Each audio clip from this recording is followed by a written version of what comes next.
എല്ലാവർക്കും മറ്റൊരു യൂട്യൂബ് സെഷനിലേക്ക് സ്വാഗതം. സാധാരണയായിട്ട് ഫസ്റ്റ് സെമസ്റ്റർ അല്ലെങ്കിൽ ഫസ്റ്റ് ഇയർ BSc നഴ്സിംഗിന് ജോയിൻ ചെയ്ത കുട്ടികൾക്കും അവരുടെ പാരന്റ്സിനും പൊതുവെ ഉണ്ടാകുന്ന കുറെ ഡൗട്ട്സ് ഉണ്ട്. പല കുട്ടികളുടെ നമ്മുടെ ട്യൂഷനിലുള്ളതും അല്ലാതെയുമായിട്ട് പല കുട്ടികളുടെ പാരന്റ്സ് വിളിക്കുമ്പോൾ കോമൺ ആയിട്ട് ചോദിക്കുന്ന ഒരു ക്വസ്റ്റ്യൻ ആണ്, മാം എന്റെ മോന് അല്ലെങ്കിൽ മോള് ഭയങ്കര ടെൻസ്ഡ് ആണ്, എങ്ങനെയാണ് പഠിക്കേണ്ടത് എന്ന് അറിയുന്നില്ല. 10ാം ക്ലാസ്സിലും +2 ഒക്കെ നല്ല മാർക്കോടുകൂടി ഡിസ്റ്റിങ്ഷനോ അല്ലെങ്കിൽ അതിന് മേലെ മാർക്ക് നല്ല രീതിയിൽ പഠിച്ച് നല്ല മാർക്ക് വാങ്ങി പാസ്സായി വന്നതാണ്. ആഗ്രഹത്തോടു കൂടിയാണ് നഴ്സിംഗിന് ജോയിൻ ചെയ്തത്. പക്ഷേ ഇവിടെ ഒരു യൂണിവേഴ്സിറ്റി എക്സാമിന് വേണ്ടിയിട്ട് എങ്ങനെയാണ് പ്രിപ്പയർ ചെയ്യേണ്ടത് എന്ന് കുട്ടിക്ക് അറിയത്തില്ല. സോ അവർ ഭയങ്കര ടെൻസ്ഡ് ആയിട്ട് മാറുകയാണ്. എൻ്റെ മോനെ കൊണ്ട് പഠിക്കാൻ പറ്റാത്തതാണോ അല്ലെങ്കിൽ മോളെ കൊണ്ട് പഠിക്കാൻ പറ്റാത്തതാണോ ഈ ഒരു നഴ്സിംഗ് എന്ന് പറയുന്ന പ്രൊഫഷൻ? അവൻ തോറ്റുപോകുമെന്നാണ് അവൻ പറയുന്നത്. എങ്ങനെയാണ് പഠിക്കേണ്ടത്? അവൻ സ്ഥിരമായിട്ട് ചോദിക്കുന്ന ഒരു ഡൗട്ട് ഇതാണ്. അതായത് എങ്ങനെ പഠിക്കണം, അല്ലെങ്കിൽ ഏതൊക്കെ തരത്തിലുള്ള ക്വസ്റ്റ്യൻസ് ആണ് എക്സാമിന്, യൂണിവേഴ്സിറ്റി എക്സാമിന് ഉണ്ടാകുക, ആ ഓരോ ടൈപ്പ് ക്വസ്റ്റ്യൻസ് എങ്ങനെ നമ്മൾ പ്രസന്റ് ചെയ്ത് കഴിഞ്ഞാൽ നമുക്ക് ഈസി ആയിട്ട് നല്ല രീതിയിൽ മാർക്ക് സ്കോർ ചെയ്യാൻ പറ്റും. ഒരുപാട് ഡൗട്ട്സുകൾ പലരും ചോദിക്കാറുണ്ടെങ്കിലും കോമൺ ആയിട്ട് പല കുട്ടികളിൽ നിന്ന്, പല പാരന്റ്സിൽ നിന്ന് ഞാൻ ഈ ഒരു ഡൗട്ടാണ് കേൾക്കാറുള്ളത്. നിങ്ങളുടെ യൂണിവേഴ്സിറ്റി എക്സാം അടുത്ത് വരികയാണ്. 2025-26 അധ്യയന വർഷത്തിലേക്കുള്ള അഡ്മിഷൻ കഴിഞ്ഞ വർഷം ലാസ്റ്റ് അഡ്മിഷൻ നടന്നു. എല്ലാ കോളേജസിലും ക്ലാസ്സുകൾ സ്റ്റാർട്ട് ചെയ്തു. പല കോളേജസിലും ക്ലാസ്സുകൾ എടുക്കുന്നുണ്ട്, പേരിനെങ്കിലും ക്ലാസ്സുകൾ എടുക്കുന്നുണ്ട്. ചില കോളേജസിൽ ക്ലാസ്സുകൾ എടുക്കുന്ന പോലും ഇല്ല എന്നാണ് കുട്ടികൾ പൊതുവെ പറയുന്നത്. എന്ത് തന്നെയായാലും നിങ്ങൾ വിഷമിക്കേണ്ട.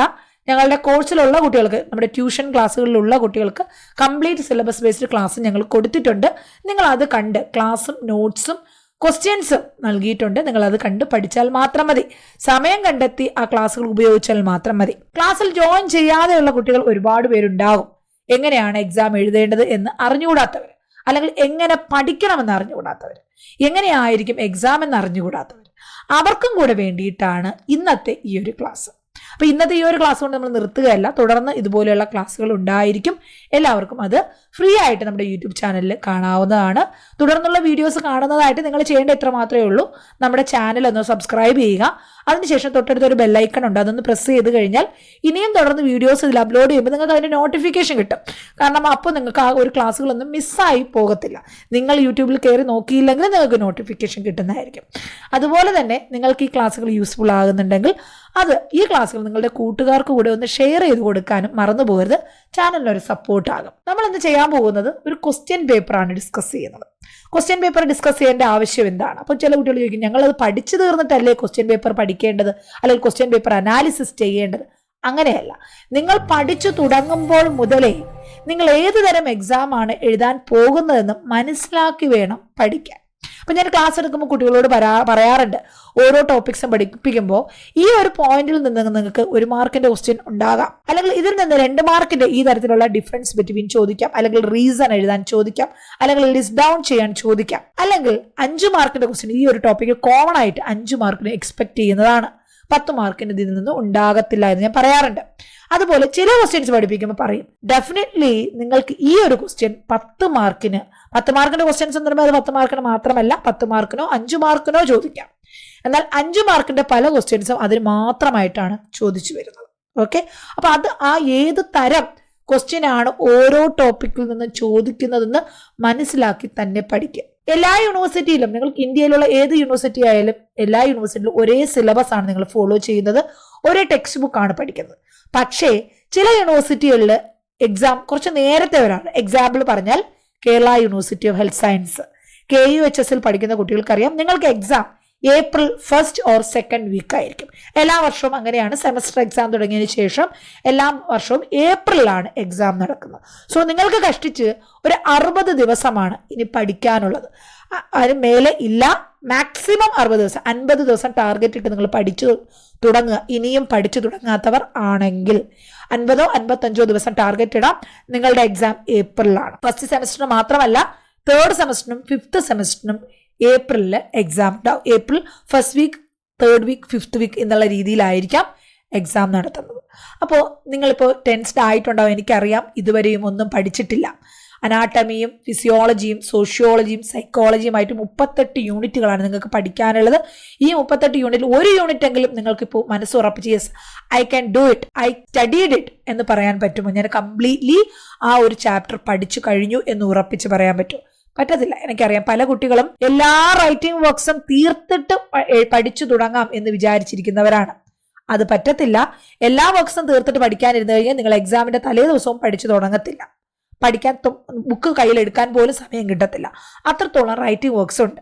അതുകൊണ്ടാണ് ഞാൻ എൻ്റെ കോഴ്സിലുള്ള കുട്ടികളോട് ഞാൻ പറയാറുണ്ട്, എല്ലാ ദിവസവും മിനിമം 1 മണിക്കൂർ, അല്ലെങ്കിൽ അവധിയുള്ള ദിവസങ്ങൾ അല്ലെങ്കിൽ ഫ്രീ ഉള്ള ടൈമുകളിൽ 2 മണിക്കൂർ മിനിമം പഠിക്കാൻ വേണ്ടി മാത്രം, ഫൈനൽ യൂണിവേഴ്സിറ്റി എക്സാമിന് വേണ്ടി മാത്രമായിട്ട് നിങ്ങൾ മാറ്റിവെച്ച് പഠിക്കണം. 24 മണിക്കൂറിൽ 2 മണിക്കൂർ പഠിക്കാൻ മാറ്റിവെക്കുക. ബാക്കി 2 മണിക്കൂർ നിങ്ങൾ അതിൽ എന്ത് ചെയ്യുക, എഴുതാൻ ഉപയോഗിക്കുക. ബാക്കി സമയം കോളേജും മറ്റു കാര്യങ്ങളൊക്കെ ആയിട്ട് ഇത് മതി. 4 മണിക്കൂർ ദിവസം നിങ്ങൾ പഠിക്കാൻ വേണ്ടി ഇൻവെസ്റ്റ് ചെയ്യുന്നതിന് that is more than enough. അപ്പൊ നിങ്ങൾ സിലബസ് ബേസ്ഡ് ആയിട്ട് ക്ലാസ്സുകൾ കേട്ടും ലെക്ചർ നോട്ട് എഴുതിയും നോട്ട്സ് എഴുതിയും ഒക്കെ പഠിച്ചു കഴിഞ്ഞു. ഇനി എക്സാം എങ്ങനെയാണെന്ന് അറിയണം. അല്ലെങ്കിൽ തിരിച്ച് മറ്റൊരു രീതിയിൽ പഠിക്കാം. നമുക്ക് ക്വസ്റ്റ്യൻ പേപ്പറിൽ നിന്ന് തിരിച്ച് ടോപ്പിക്കുകളിലോട്ട് പോയും പഠിക്കാം.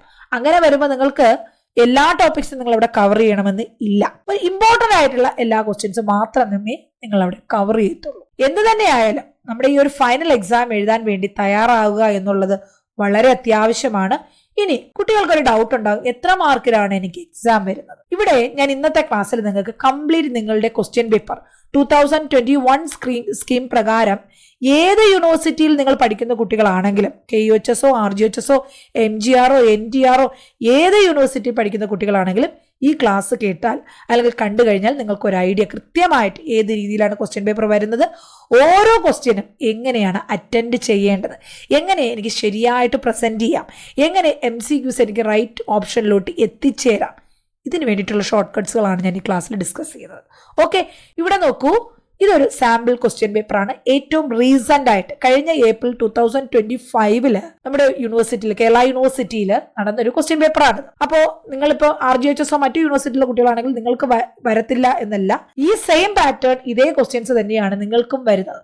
So this class is useful for you also. എല്ലാ യൂണിവേഴ്സിറ്റിയിലെ സ്റ്റുഡൻസിനും ഈ ക്ലാസ് ഉപകാരപരമാണ്. നിങ്ങളുടെ ക്വസ്റ്റ്യൻ പേപ്പർ അനാട്ടമിയും ഫിസിയോളജിയും ഇത് 2 സബ്ജക്റ്റ് ആണെങ്കിലും നമുക്ക് എക്സാം വരുന്നത് ഇത് രണ്ടും ഒരുമിച്ചാണ്. ഈ 2 സബ്ജക്റ്റിനോട് കമ്പൈൻ ചെയ്ത് ഒരു സിംഗിൾ ഡേ ആണ് നിങ്ങൾക്ക് എക്സാം വരുന്നത്. ടോട്ടലി അനാട്ടമിയും ഫിസിയോളജിയുമായി 75 മാർക്ക് 75 മാർക്സിലാണ് ക്വസ്റ്റ്യൻ വരുന്നത്.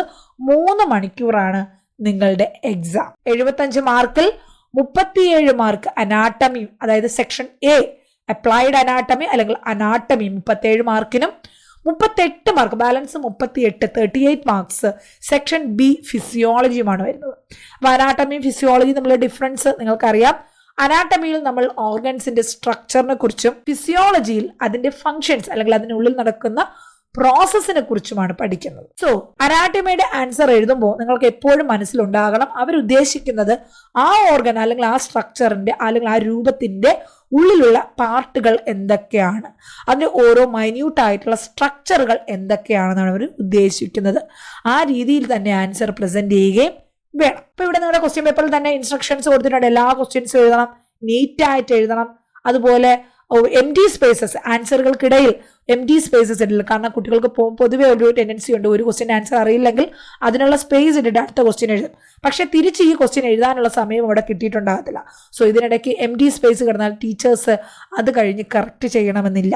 സോ അവിടെ ഒന്നുകിൽ ആ empty സ്പേസ് ഫില്ല് ചെയ്യുക, ഇല്ല എങ്കിൽ ജസ്റ്റ് ഒന്ന് ക്രോസ് ഔട്ട് ചെയ്യുക, ഒരു വര ഇങ്ങനെ എന്ത് ചെയ്യുക, ചെരിച്ചു വരച്ചിടുകയും വേണം. എല്ലാ ക്വസ്റ്റ്യനും കൃത്യമായിട്ടുള്ള നമ്പർ ആണ്. ഒന്നാമത്തെ ക്വസ്റ്റ്യൻ നിങ്ങൾ എത്ര നന്നായിട്ട് എഴുതിയിട്ടും ഒന്നൊന്ന നമ്പർ കൊടുത്തിട്ടില്ല എങ്കിൽ നിങ്ങൾക്ക് അതിനുള്ള മാർക്ക് അവിടെ കിട്ടത്തില്ല. സോ കൃത്യമായിട്ട് കറക്റ്റ് ആയിട്ടുള്ള നമ്പർ മാർജിനിൽ ഇടണം. ഒരു ക്വസ്റ്റ്യന്, ഓരോ സിംഗിൾ ക്വസ്റ്റ്യനും അതിന്റെ പകുതി ആൻസർ ഒരിടത്തും പകുതി ആൻസർ വേറൊരിടത്തും എഴുതരുത്.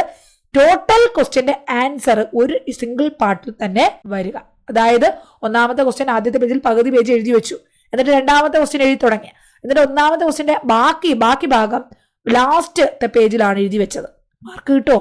രണ്ടിടത്ത് ആരെങ്കിലും മാർക്ക് ഇടുമോ? ഇല്ല.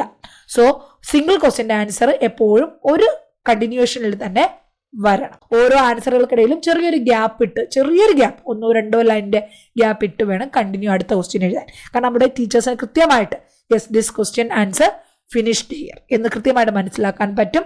അനാട്ടമിയിൽ അല്ലെങ്കിൽ ഫിസിയോളജിയിൽ എവിടെയൊക്കെയാണോ ഡയഗ്രാംസ് വേണ്ടത് അവിടെയൊക്കെ നിങ്ങൾക്ക് ഡയഗ്രാംസ് ആവശ്യമുള്ളിടത്തെല്ലാം ഡയഗ്രാംസ് വരയ്ക്കാം. അപ്പൊ ഇത്രയുമാണ് യൂണിവേഴ്സിറ്റി തരുന്ന ഇൻസ്ട്രക്ഷൻസ്. ഇത് തന്നെയാണ് എനിക്കും പറയാനുള്ളത്. ക്വസ്റ്റ്യൻ നമ്പർ ആയിട്ട് നേരെ ഇടുക, കറക്റ്റ് ആയിട്ട് ഇടുക, നീറ്റായിട്ട് എഴുതുക, നന്നായിട്ട് പ്രസന്റ് ചെയ്യുക, എല്ലാ ക്വസ്റ്റ്യനും ആൻസർ ചെയ്യുക, ഡയഗ്രാംസ് വരയ്ക്കുക, empty സ്പേസസ് വിടരുത്. ഇനി നമുക്ക് ക്വസ്റ്റ്യനിലോട്ട് പോകാം.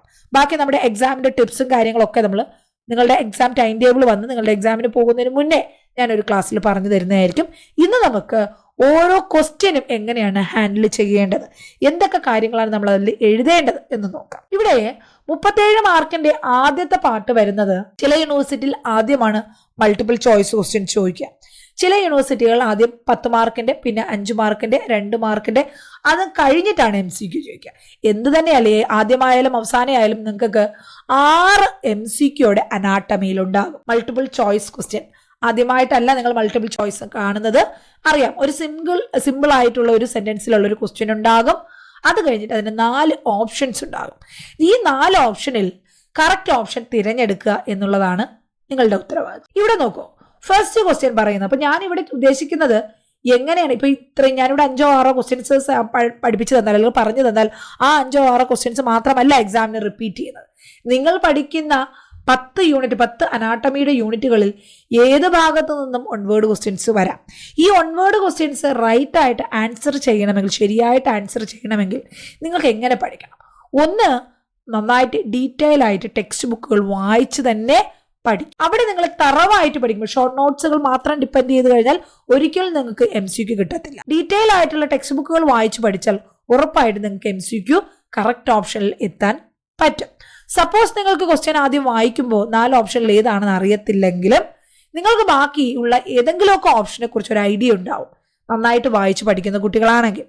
അതിൽ തെറ്റായിട്ടുള്ള ഓപ്ഷൻസ് ഒഴിവാക്കി ശരിയായ ഓപ്ഷനിലോട്ട് എത്തിച്ചേരാൻ നിങ്ങൾക്ക് പറ്റും.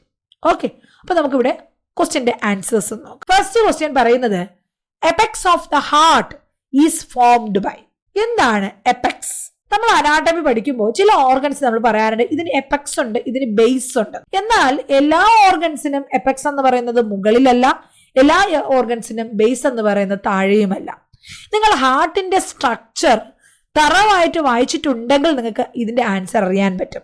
ഹാർട്ടിന് ഒരു പ്രത്യേകതയുണ്ട്, ലങ്സിന് ഒരു പ്രത്യേകതയുണ്ട്.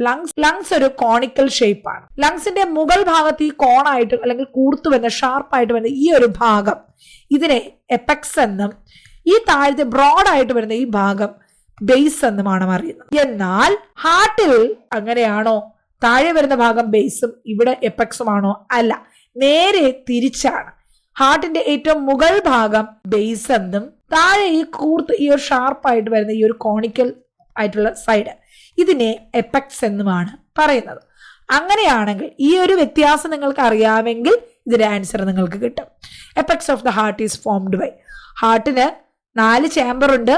Right atrium, left atrium, right ventricle, left ventricle. ഇതിൽ ഈ സൈഡാണ് എപെക്സ് എന്ന് ഞാൻ പറഞ്ഞാൽ നിങ്ങൾ ഏത് ചേംബർ ആയിരിക്കും അപ്പൊ എപെക്സ് വരുന്നത്? That is clear, it is left ventricle. Apex എന്ന് പറയുന്നത് നമ്മുടെ ഹാർട്ടിന്റെ ഈ ഒരു ലാസ്റ്റ് എൻഡ് ആണ്. ഇവിടെ ലെഫ്റ്റ് വെൻട്രിക്കിൾ ആണ് ഹാർട്ടിന്റെ എപെക്സ് ഫോം ചെയ്തിരിക്കുന്നത്. ബേസോ റൈറ്റ് ഏട്രിയവും ലെഫ്റ്റ് ഏട്രിയവും. ഓക്കെ, അപ്പൊ ഇവിടെ കറക്റ്റ് ഓപ്ഷൻ ഏതാണ്? ലെഫ്റ്റ് വെൻട്രിക്കിൾ ആണ്. ലെഫ്റ്റ് വെൻട്രിക്കിൾ പിക്ചർ നോക്കൂ, കൃത്യമായിട്ട് അത് മനസ്സിലാക്കി തന്നെ പോവുക. ഇനി ഇതുപോലെ ഒരു ക്വസ്റ്റ്യൻ വന്നാൽ നിങ്ങൾക്ക് തെറ്റരുത്. ഇവിടെ നോക്കൂ, 4 ചേംബർ ഉണ്ട്. ഇത് റൈറ്റ് വെൻട്രിക്കിളും ഇത് ലെഫ്റ്റ് വെൻട്രിക്കിളുമാണ്. ഈ ലെഫ്റ്റ് വെൻട്രിക്കിൾ ആണ് നമ്മുടെ എപെക്സ് കാണുന്നത് അല്ലെങ്കിൽ എപെക്സ് എന്ന് അറിയപ്പെടുന്നത്. ഇനി രണ്ടാമത്തെ ക്വസ്റ്റ്യൻ നോക്കൂ. White pulp and red pulp is seen in. ഏത് ഓർഗനിലാണ് വൈറ്റ് പൾപ്പും റെഡ് പൾപ്പും കാണുന്നത്? ഇത് ഓപ്ഷൻസ് ഏതൊക്കെ പറയുന്നത്? Liver, lymph node, spleen, pancreas. ഇതിൽ ഏതാണെന്ന് എങ്ങനെ തിരിച്ചറിയും? ഇത് കറക്റ്റായിട്ട് ആൻസർ ചെയ്യണമെങ്കിൽ ഈ 4 ഓർഗൻസിന്റെയും അനാട്ടമി അല്ലെങ്കിൽ സ്ട്രക്ചർ അല്ലെങ്കിൽ ഹിസ്റ്റോളജി നമുക്ക് അറിയണം. എന്നാൽ മാത്രമേ നമുക്കിത് കണ്ടെത്താൻ പറ്റത്തുള്ളൂ. ഇവിടെ കറക്റ്റ് ആൻസർ എന്ന് പറയുന്നത് സ്പ്ലീൻ ആണ്. ഓപ്ഷൻ സി സ്പ്ലീൻ ആണ്. ലിവറിന്റെ അനാട്ടമി വളരെ ഇമ്പോർട്ടന്റ് ആണ്, 10 മാർക്ക് ക്വസ്റ്റ്യൻ ആണ്. ലിംഫ് നോഡ് അധികം അങ്ങനെ ചോദിക്കാറില്ല, 2 മാർക്കിനും 1 മാർക്കിനൊക്കെ ഉള്ളൂ. പാങ്ക്രിയാസ് 5 മാർക്കിന്റെ ക്വസ്റ്റ്യൻ ആണ്. Spleen also 5 mark question. അവിടെ 5 മാർക്കിന് നിങ്ങൾ സ്പ്ലീൻ കൃത്യമായിട്ട് അനാട്ടമി പഠിച്ചിട്ടുണ്ടെങ്കിൽ നിങ്ങൾ അതിൽ ഈ വൈറ്റ് പൾപ്പിനെ കുറിച്ചും റെഡ് പൾപ്പിനെ കുറിച്ചും കേട്ടിട്ടുണ്ടാകും. എന്താണ് എന്ന് നോക്കാം. ഇതാണ് നമ്മുടെ സ്പ്ലീൻ എന്ന് പറയുന്ന ഓർഗൻ. പാങ്ക്രിയാസിന്റെ ടിപ്പിൽ കാണപ്പെടുന്ന ഈ സ്പ്ലീൻ എന്ന് പറയുന്ന ഓർഗന് വളരെയധികം പ്രാധാന്യം നമ്മുടെ ശരീരത്തിലുണ്ട്. അതിന്റെ പ്രോസസ്സുകൾ അവിടെ ഗ്രേവിയാർഡ് ഓഫ് RBC അല്ലെങ്കിൽ ബ്ലഡ് സെൽസ് എന്നറിയപ്പെടുന്നത് ഈ സ്പ്ലീൻ ആണ്. അതായത് നമ്മുടെ ബ്ലഡ് സെൽസിന്റെ ശ്മശാനം എന്നറിയപ്പെടുന്നത് ഈ സ്പ്ലീൻ ആണ്. ഈ സ്പ്ലീനിൽ സറൗണ്ട് ചെയ്തുകൊണ്ട് ഒരു ക്യാപ്സ്യൂൾ ഉണ്ട്. അതിൽ ആ ക്യാപ്സ്യൂളിൽ എന്താണുള്ളത്? കൊളാജനും ഇലാസ്റ്റിക് ഫൈബേഴ്സുമാണ്. അതിനുള്ളിൽ സെല്ലുലാർ കമ്പോണൻസ് എന്ന് പറഞ്ഞാൽ അതിന്റെ പൾപ്പാണ്. Pulp of the spleen. ഈ ഒരു ഭാഗം ഇതാണ് പൾപ്പ് ഓഫ് ദ സ്പ്ലീൻ എന്ന് പറയുന്നത്. ഇതിൽ red pulp contain large quantities of red blood cells and white pulp resembles lymphoid nodules. ഇവിടെ നോക്കൂ, ഇത് റെഡ് പൾപ്പാണ്, ഇത് വൈറ്റ് പൾപ്പാണ്. ഇത് വൈറ്റ് പൾപ്പും ഇത് റെഡ് പൾപ്പും. ഇത് റെഡ് പൾപ്പും. ഈ റെഡ് പൾപ്പിൽ ഒരുപാട് റെഡ് സെൽസുകൾ, റെഡ് ബ്ലഡ് സെൽസുകൾ കാണപ്പെടുന്നു. വൈറ്റ് പൾപ്പിൽ ലിംഫോയിഡ് നോഡ്യൂൾസുകളാണ് കാണപ്പെടുന്നത്. സോ സ്പ്ലീനിലാണ് എന്ത് കാണുന്നത്? റെഡ് പൾപ്പും വൈറ്റ് പൾപ്പും കാണുന്നത്. സോ അതുകൊണ്ടാണ് നമ്മൾ ഇതിവിടെ ആൻസർ എന്തെടുത്തത്? സ്പ്ലീൻ എന്നെഴുതിയത്. ഇത് അറിയത്തില്ല എങ്കിൽ നിങ്ങൾ അവിടെ തെറ്റിക്കത്തില്ലേ? തീർച്ചയായിട്ടും തെറ്റിക്കും. ഡീറ്റെയിൽ ഓരോ ഓർഗൻസിന്റെയും അനാട്ടമി, അതിന്റെ ഹിസ്റ്റോളജി അറിയില്ല എങ്കിൽ നിങ്ങൾക്ക് ഇതുപോലെയുള്ള സ്പെസിഫിക് ആയിട്ടുള്ള പോയിന്റുകൾ വരുമ്പോൾ അവിടെ ആൻസർ എഴുതാൻ പറ്റത്തില്ല. അതുകൊണ്ടാണ് ഞാൻ എൻ്റെ കുട്ടികളോട് പറയുന്നത്, എപ്പോഴും നിങ്ങൾ ടെക്സ്റ്റ് ബുക്കുകൾ ഡീറ്റെയിൽ ആയിട്ട് വായിച്ച് പഠിക്കണം. അതുകൊണ്ട് തന്നെയാണ് നമ്മുടെ ട്യൂഷനിൽ ഞാൻ ടെക്സ്റ്റ് ബുക്ക് ഉപയോഗിച്ച് തന്നെ നിങ്ങൾക്ക് എല്ലാ സബ്ജക്ട്സും ഡീറ്റെയിൽ ആയിട്ട് എക്സ്പ്ലെയിൻ ചെയ്തു തരുന്നത്. കാരണം ഡീറ്റെയിൽ ആയിട്ട് കേട്ടു പഠിച്ചാൽ മാത്രമേ അതിൽ നിന്ന് ഏത് തരത്തിലുള്ള 10 മാർക്കോ 5 മാർക്കോ 2 മാർക്കോ 1 മാർക്കോ ഏത് രീതിയിലുള്ള ക്വസ്റ്റ്യൻസ് ചോദിച്ചാൽ നിങ്ങൾക്ക് അവിടെ ആൻസർ ചെയ്യാൻ പറ്റും. നെക്സ്റ്റ് ക്വസ്റ്റ്യൻ നമുക്ക് നോക്കാം. മൂന്നാമത്തെ question, thickest layer in the wall of arteries.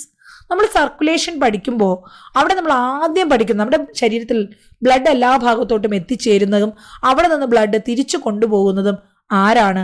Blood vessels ആണ്. എന്നാൽ എല്ലാ ബ്ലഡ് വെസൽസും ഒരേ പേരിലാണോ അറിയപ്പെടുന്നത്? അല്ല.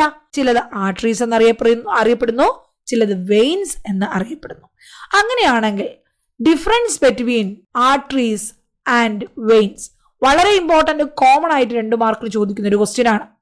എന്താണ് ആർട്ടറിയുടെ വ്യത്യാസം, അല്ലെങ്കിൽ എന്താണ് വെയിൻസിന്റെ ഫീച്ചേഴ്സ്? ഇത് വെച്ചിട്ട് അതിന്റെ ഡിഫറൻസ് ബിറ്റ്വീൻ 2 മാർക്കിൽ ചോദിക്കാറുണ്ട്. ആർട്ടറീസ് ആൻഡ് വെയിൻസ് എന്ന് മാത്രം പറഞ്ഞ് 5 മാർക്കിന് എക്സാമിന് ക്വസ്റ്റ്യൻസ് ചോദിച്ചിട്ടുണ്ട്. ഈ ആർട്ടറിയും ബ്ലഡ് വെസലാണ്, വെയിനും ബ്ലഡ് വെസൽസ് ആണ്. എന്നാൽ ഇതിന്റെ സ്ട്രക്ചറിൽ ചെറിയ ചെറിയ വ്യത്യാസങ്ങൾ വരുന്നുണ്ട്. അത് എന്താണെന്ന് അറിയാം എങ്കിൽ നിങ്ങൾക്ക് ഇവിടെ ഇതിന്റെ ആൻസർ ചെയ്യാം. ആർട്ടറിയുടെ വാളിൽ ഏറ്റവും തിക്കസ്റ്റ് ലെയർ. അപ്പൊ അതിൽ നിന്ന് എന്ത് മനസ്സിലാക്കാൻ പറ്റും? ആർട്ടറിക്ക് മൾട്ടിപ്പിൾ വാൾ അല്ലെങ്കിൽ മൾട്ടിപ്പിൾ ലെയർ ഉണ്ട്. അവ ഏതൊക്കെയാണ്? നിങ്ങളൊന്ന് ആലോചിച്ച് നോക്കൂ. 4 option: tunica adventitia, tunica intima, tunica vasculosa, tunica media. എല്ലാം ട്യൂണിക്കയാണ്. ഇതിൽ ഏത് ഒഴിവാക്കും? ആർട്ടറിക്ക് 3 ലെയറേ ഉള്ളൂ. ഇവിടെ 4മതൊരെണ്ണം കൊടുത്തിട്ടുണ്ട്. That is wrong option is C. അതായത് നമ്മുടെ ആർട്ടറിയുടെ വോൾ അല്ലാതെ അല്ലെങ്കിൽ ആർട്ടറിയുടെ ലെയർ അല്ലാത്തത് ട്യൂണിക്ക വാസ്കുലോസയാണ്. എന്നാൽ ട്യൂണിക്ക വാസ്കുലോസ എവിടെ നിങ്ങൾ കേട്ടിട്ടുണ്ട്? It is the part of testis. ടെസ്റ്റിസിന്റെ നമ്മുടെ മെയിൽ ഗൊണാഡ്സ് എന്നറിയപ്പെടുന്ന ടെസ്റ്റിസിന്റെ ഒരു ലെയർ ആണ് tunica vasculosa, inner most layer of the testis. അത് നമുക്ക് പിന്നീട് പഠിക്കാം. ഇവിടെ ബാക്കിയുള്ള tunica adventitia, tunica intima, tunica media. ഏറ്റവും പുറമെ അഡ്വെന്റീഷ്യ, ഇന്റിമ ഉള്ളിലാണ്, മീഡിയ സെന്റർ ആണ്. ഇങ്ങനെ 3 ലെയർ ആർട്ടറീസിന് വരുന്നു. എങ്കിൽ അതിൽ ഏറ്റവും തിക്കസ്റ്റ് ഏതാണ്? ഇവിടെ കറക്റ്റ് എക്സ്പ്ലനേഷൻ ഇവിടെ കംപ്ലീറ്റ് ഡീറ്റെയിൽസ് ഇവിടെ കൊടുത്തിട്ടുണ്ട്. ഒന്ന് നോക്കാം. ഇത് ആർട്ടറിയുടെ സ്ട്രക്ചറാണ്, ഇത് വെയിൻ്റെ സ്ട്രക്ചറാണ്. ഇതിൽ ട്യൂണിക്ക എക്സ്റ്റേണ അല്ലെങ്കിൽ ട്യൂണിക്ക അഡ്വെന്റീഷ്യ ഉണ്ട്. അത് കഴിഞ്ഞാൽ ഇവിടെയും ട്യൂണിക്ക എക്സ്റ്റേണ ഉണ്ട്. അത് കഴിഞ്ഞാൽ മിഡിൽ ലെയർ ട്യൂണിക്ക മീഡിയ ഉണ്ട്. ഇവിടെയും ട്യൂണിക്ക മീഡിയ ഉണ്ട്. ഇവിടെ ഏറ്റവും ഇന്നർമോസ്റ്റ് ലെയർ ട്യൂണിക്ക ഇന്റിമയുണ്ട്. ഇവിടെയും ട്യൂണിക്ക ഇന്റിമയുണ്ട്. ഇവിടെ 3 ലെയറും 2ലുമുണ്ട്. എന്നാൽ ഇതിന്റെ ഡിഫറൻസ് ഒന്ന് നോക്കിയേ. ഇത് ആർട്ടറിയും ഇത് വെയിനുമാണ്. ഈ ആർട്ടറിയുടെ ആണ് നമുക്ക് ചോദിച്ചിരിക്കുന്നത്. ഇതിൽ ഏറ്റവും തിക്കായിട്ടുള്ള ലെയർ ട്യൂണിക്ക മീഡിയ ആണ്. സ്ട്രക്ചറിൽ തന്നെ നോക്കുമ്പോൾ നിങ്ങൾക്ക് കാണാം tunica media is thicker than tunica externa and tunica intima. Tunica ഇൻറ്റിമയെക്കാളും ട്യൂണിക്ക എക്സ്റ്റേണേക്കാളും തിക്കസ്റ്റ് ലെയർ എന്ന് പറയുന്നത് ട്യൂണിക്ക മീഡിയയാണ്. ഏതിൽ? ആർട്ടറിയിൽ. ഇത് ഓർത്തു വെക്കാം. എന്നാൽ ഈ ട്യൂണിക്ക മീഡിയ വെയിനിൽ വളരെ തിന്നാണ്. That is very very important point. ആർട്ടറിയിൽ ഏറ്റവും തിക്കായിട്ടുള്ളത് ട്യൂണിക്ക മീഡിയ ആണ്. വെയിനിൽ ഏറ്റവും തിന്നായിട്ടുള്ളത് ട്യൂണിക്ക മീൻസ് തിൻ ലെയർ ആണ് ട്യൂണിക്ക മീഡിയ. അപ്പൊ നമ്മുടെ ക്വസ്റ്റ്യൻ എന്താ? അപ്പൊ ഇത് തമ്മിലുള്ള ഡിഫറൻസ് കൃത്യമായിട്ട് അറിയാമെങ്കിൽ മാത്രമല്ലേ നമുക്ക് ഈ ഒരു ആൻസർ ചെയ്യാൻ പറ്റത്തുള്ളൂ.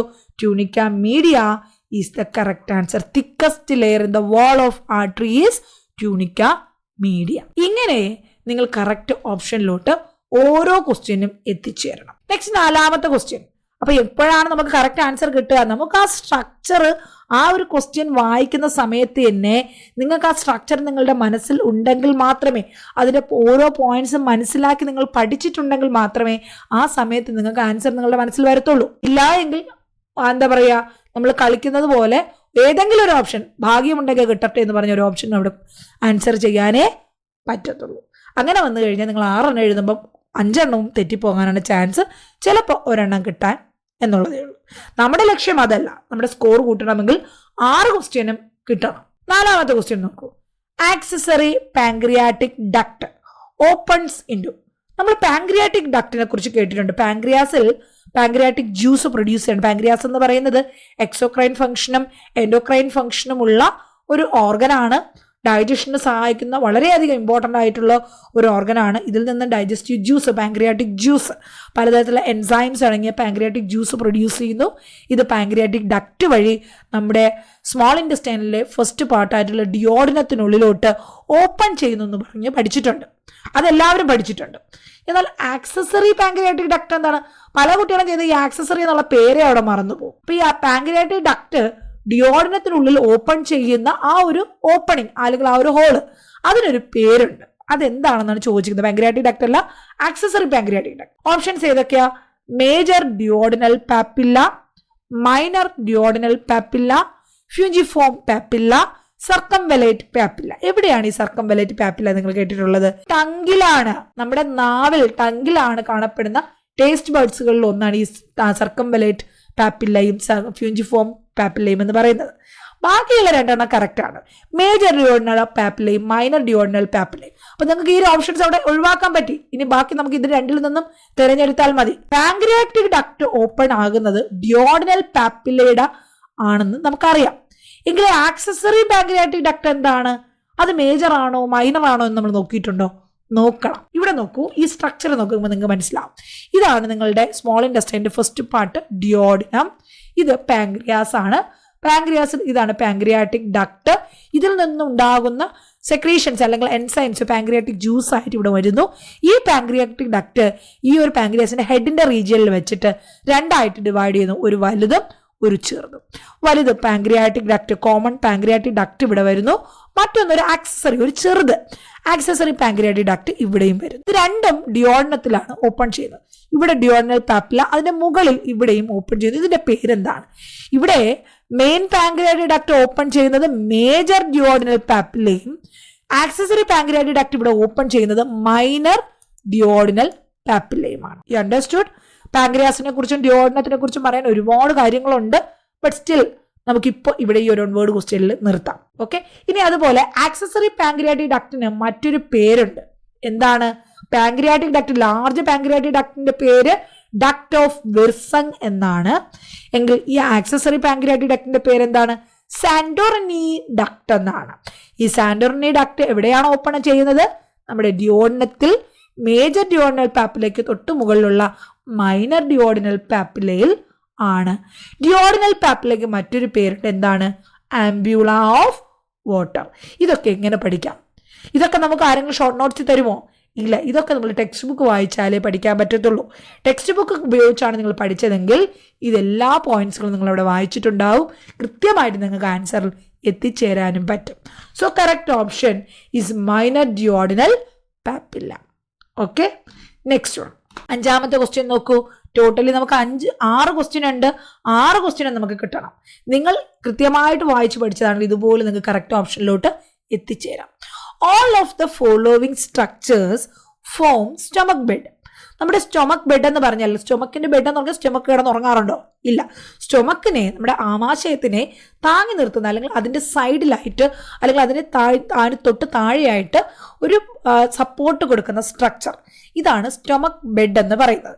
ഈ താഴെ പറയുന്ന 4 ഓപ്ഷനിൽ 3 സ്റ്റൊമക് ബെഡിൽ വരുന്നതാണ്, സ്റ്റൊമക്കിന്റെ സ്ട്രക്ചർ അല്ലെങ്കിൽ സപ്പോർട്ട് കൊടുക്കുന്നതാണ്. എന്നാൽ ഒന്നൊഴികെ അത് ഏതാണെന്നാണ് ക്വസ്റ്റ്യൻ. ഓപ്ഷൻസ് നോക്കൂ.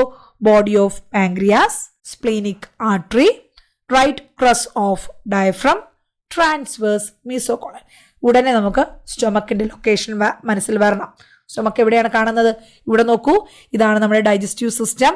ഇവിടെ സ്റ്റൊമക്ക് ഇങ്ങനെ ലൊക്കേറ്റ് ചെയ്യുന്നു. ഇവിടെ പാൻക്രിയാസിന്റെ തൊട്ട് താഴെ ഇവിടെ വരുന്നുണ്ട്. ഇവിടെ ട്രാൻസ്വേഴ്സ് മീസോകോളൻ വരുന്നുണ്ട്. ഈ ഒരു പാൻക്രിയാസിന്റെ ഈ ഭാഗത്തായിട്ട് സ്പ്ലീൻ വരുന്നുണ്ട്. സോ നമുക്ക് എന്ത് മനസ്സിലാവും? പാൻക്രിയാസ്, ബോഡി ഓഫ് പാൻക്രിയാസ് അവിടെ സ്റ്റൊമക്കിന്റെ ബെഡാണ്. സ്പ്ലീനിക് ആർട്ടറിയുടെ സ്റ്റൊമക്കിന്റെ ബെഡാണ്. ട്രാൻസ്വേഴ്സ് മീസോകോളനും സ്റ്റൊമക്കിന്റെ ബെഡാണ്. Right crus of diaphragm. Diaphragm എവിടെയാ വരുന്നത്? നമ്മുടെ സ്റ്റൊമക്കിന്റെ മുകളിലായിട്ട് ഇവിടെ തൊറാസിക് ആയിട്ടും. എന്താണ് ഡയഫ്രം എന്ന് പറയുന്നത്? It's a muscular membrane separating thoracic cavity and abdominal cavity. ഇത് ഒരു ഡോം ഷേപ്പ് ആയിട്ടാണ് കാണുന്നത്.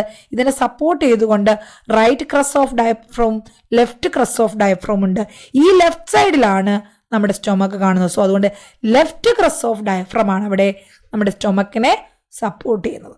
റൈറ്റ് സൈഡ് ക്രസ് അവിടെ സപ്പോർട്ട് ചെയ്യുന്നില്ല.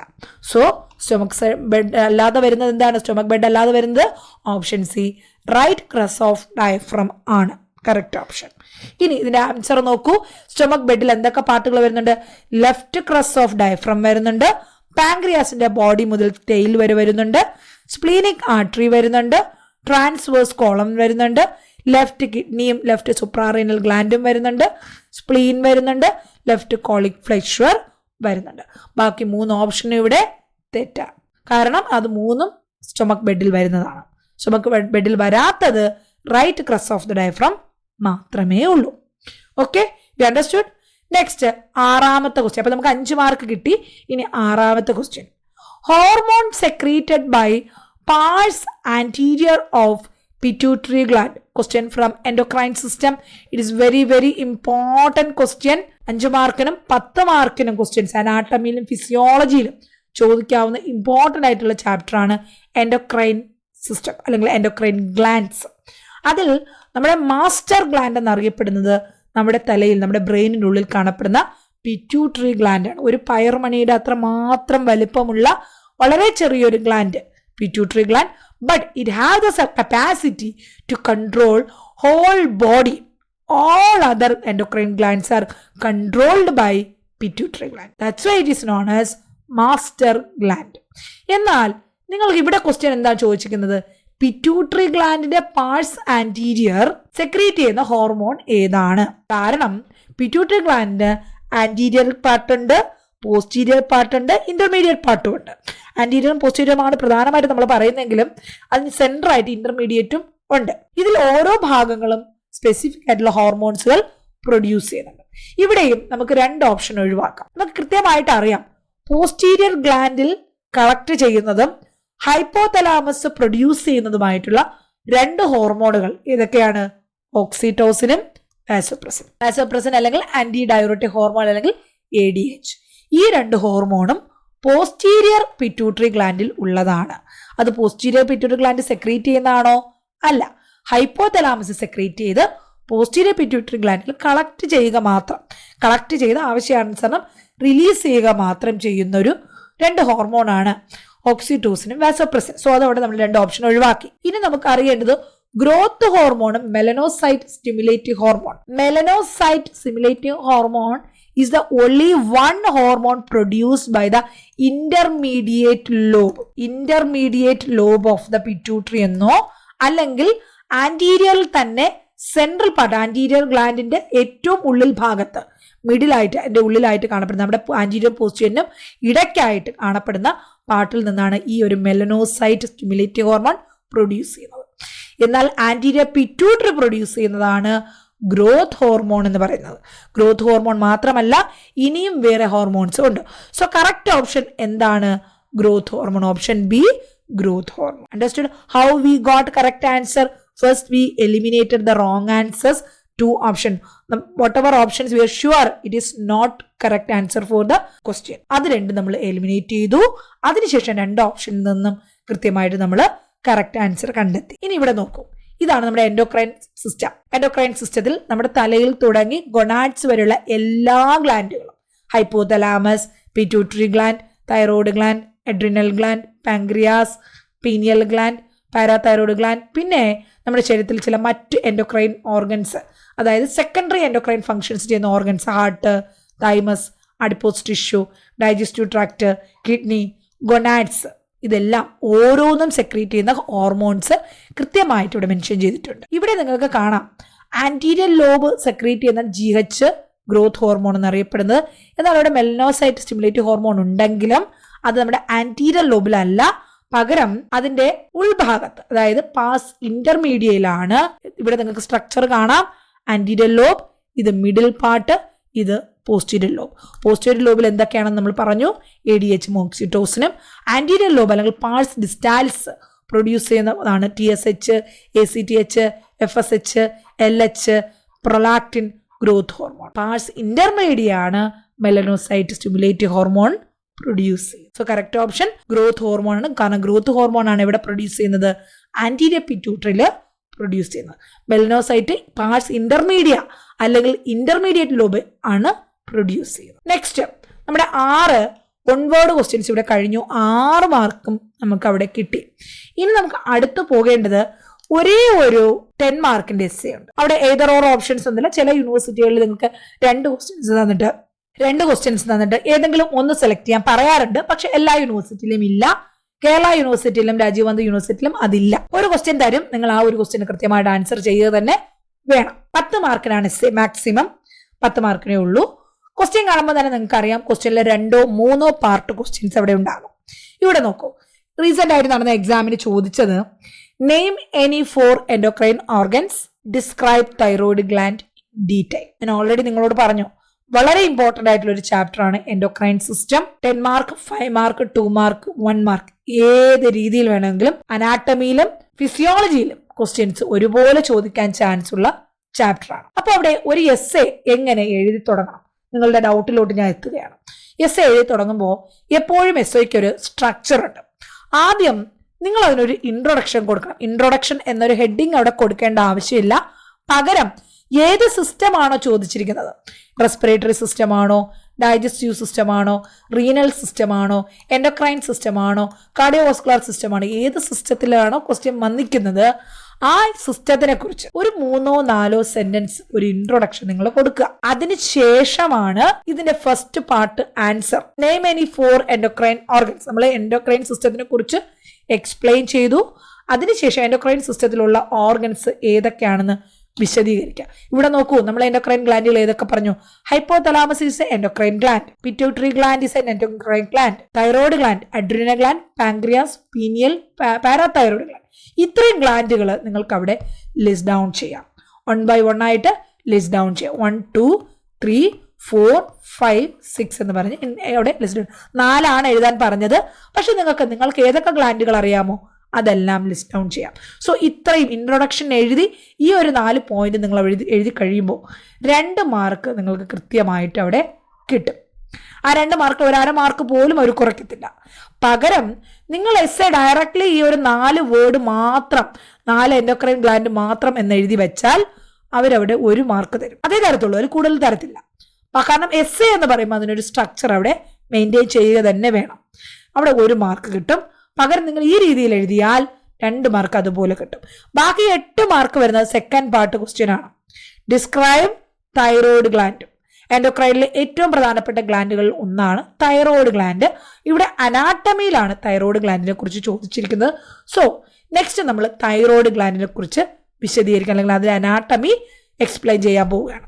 സോ അവിടെ ആദ്യം നമ്മൾ അടുത്ത് എന്ത് ചെയ്യും, നമ്മുടെ തൈറോയ്ഡ് ഗ്ലാൻഡ് എന്താണ്. ഈ ഇത്രയും എൻഡോക്രൈൻ ഗ്ലാൻഡ്സ് പറഞ്ഞതിൽ പ്രധാനപ്പെട്ട ഒരു ഗ്ലാൻഡാണ് തൈറോയ്ഡ് ഗ്ലാൻഡ്. നമ്മുടെ ശരീരത്തിൽ പല മെറ്റബോളിക് ആയിട്ടും എൻസൈമാറ്റിക് റിയാക്ഷൻ ആയിട്ടും അല്ലെങ്കിൽ ഗ്രോത്തിന് റിലേറ്റഡ് ആയിട്ടും നമ്മുടെ കെമിക്കൽ റിയാക്ഷൻസ് റിലേറ്റഡ് ആയിട്ടും നമ്മുടെ മെന്റൽ കപ്പാസിറ്റി റിലേറ്റഡ് ആയിട്ടും സ്കിൻ ടെക്സ്ചർ റിലേറ്റഡ് ആയിട്ടും എല്ലാം നമ്മൾക്ക് എന്താണ് വളരെ പ്രാധാന്യമുള്ളൊരു ഗ്ലാൻഡാണ് തൈറോയ്ഡ് ഗ്ലാൻഡ് എന്നൊരു ഇൻട്രൊഡക്ഷൻ അവിടെ കൊടുക്കുക. അതിനുശേഷം here we will see the structure of thyroid gland എന്ന് പറഞ്ഞ് ഈ തൈറോയ്ഡ് ഗ്ലാൻഡ് എന്ന് പറയുമ്പോൾ ഈ ആർട്ടറിയും ഈ ട്രക്കിയും ലാരിങ്സും ഇതൊന്നും നിങ്ങൾ വരയ്ക്കേണ്ട കാര്യമില്ല. ഇതാണ് തൈറോയ്ഡ് ഗ്ലാൻഡ്. ഇവിടെ സെൻട്രൽ കാണുന്ന ഈ ഓറഞ്ച് സ്ട്രക്ചറാണ് തൈറോയ്ഡ് ഗ്ലാൻഡ്. ഈ സ്ട്രക്ചർ മാത്രം നിങ്ങൾ വരച്ചാൽ മതി. വരച്ച് അത് അടയാളപ്പെടുത്തുക. ഇവിടെ കാണാൻ നിങ്ങൾക്ക് ഇതാണ് ഈ ഒരു ഓറഞ്ച് കളറിൽ കാണുന്ന ഈ തൈറോയ്ഡ് ഗ്ലാൻഡ് എന്ത് ചെയ്യുക, വരച്ച് അതിന്റെ പാർട്സുകൾ അടയാളപ്പെടുത്തുക. Right lobe, left lobe, isthmus, central lobe isthmus, പിന്നെ അതിന്റെ ലാറ്ററൽ പാർട്ട്, അതിന്റെ തൊട്ട് താഴെ ട്രക്കിയ വേണമെങ്കിൽ വരച്ച് ട്രക്കി അടയാളപ്പെടുത്താം. മുകളിൽ ലാരിങ്സ് വരച്ച് ലാരിങ്സ് വേണമെങ്കിൽ അടയാളപ്പെടുത്താം. ചിത്രം വരയ്ക്കുക. 10 മാർക്കിന്റെ എസ്സേ ആവുമ്പോൾ കുറച്ച് ഗ്രാൻഡ് ആയിട്ട് തന്നെ വരയ്ക്കണം.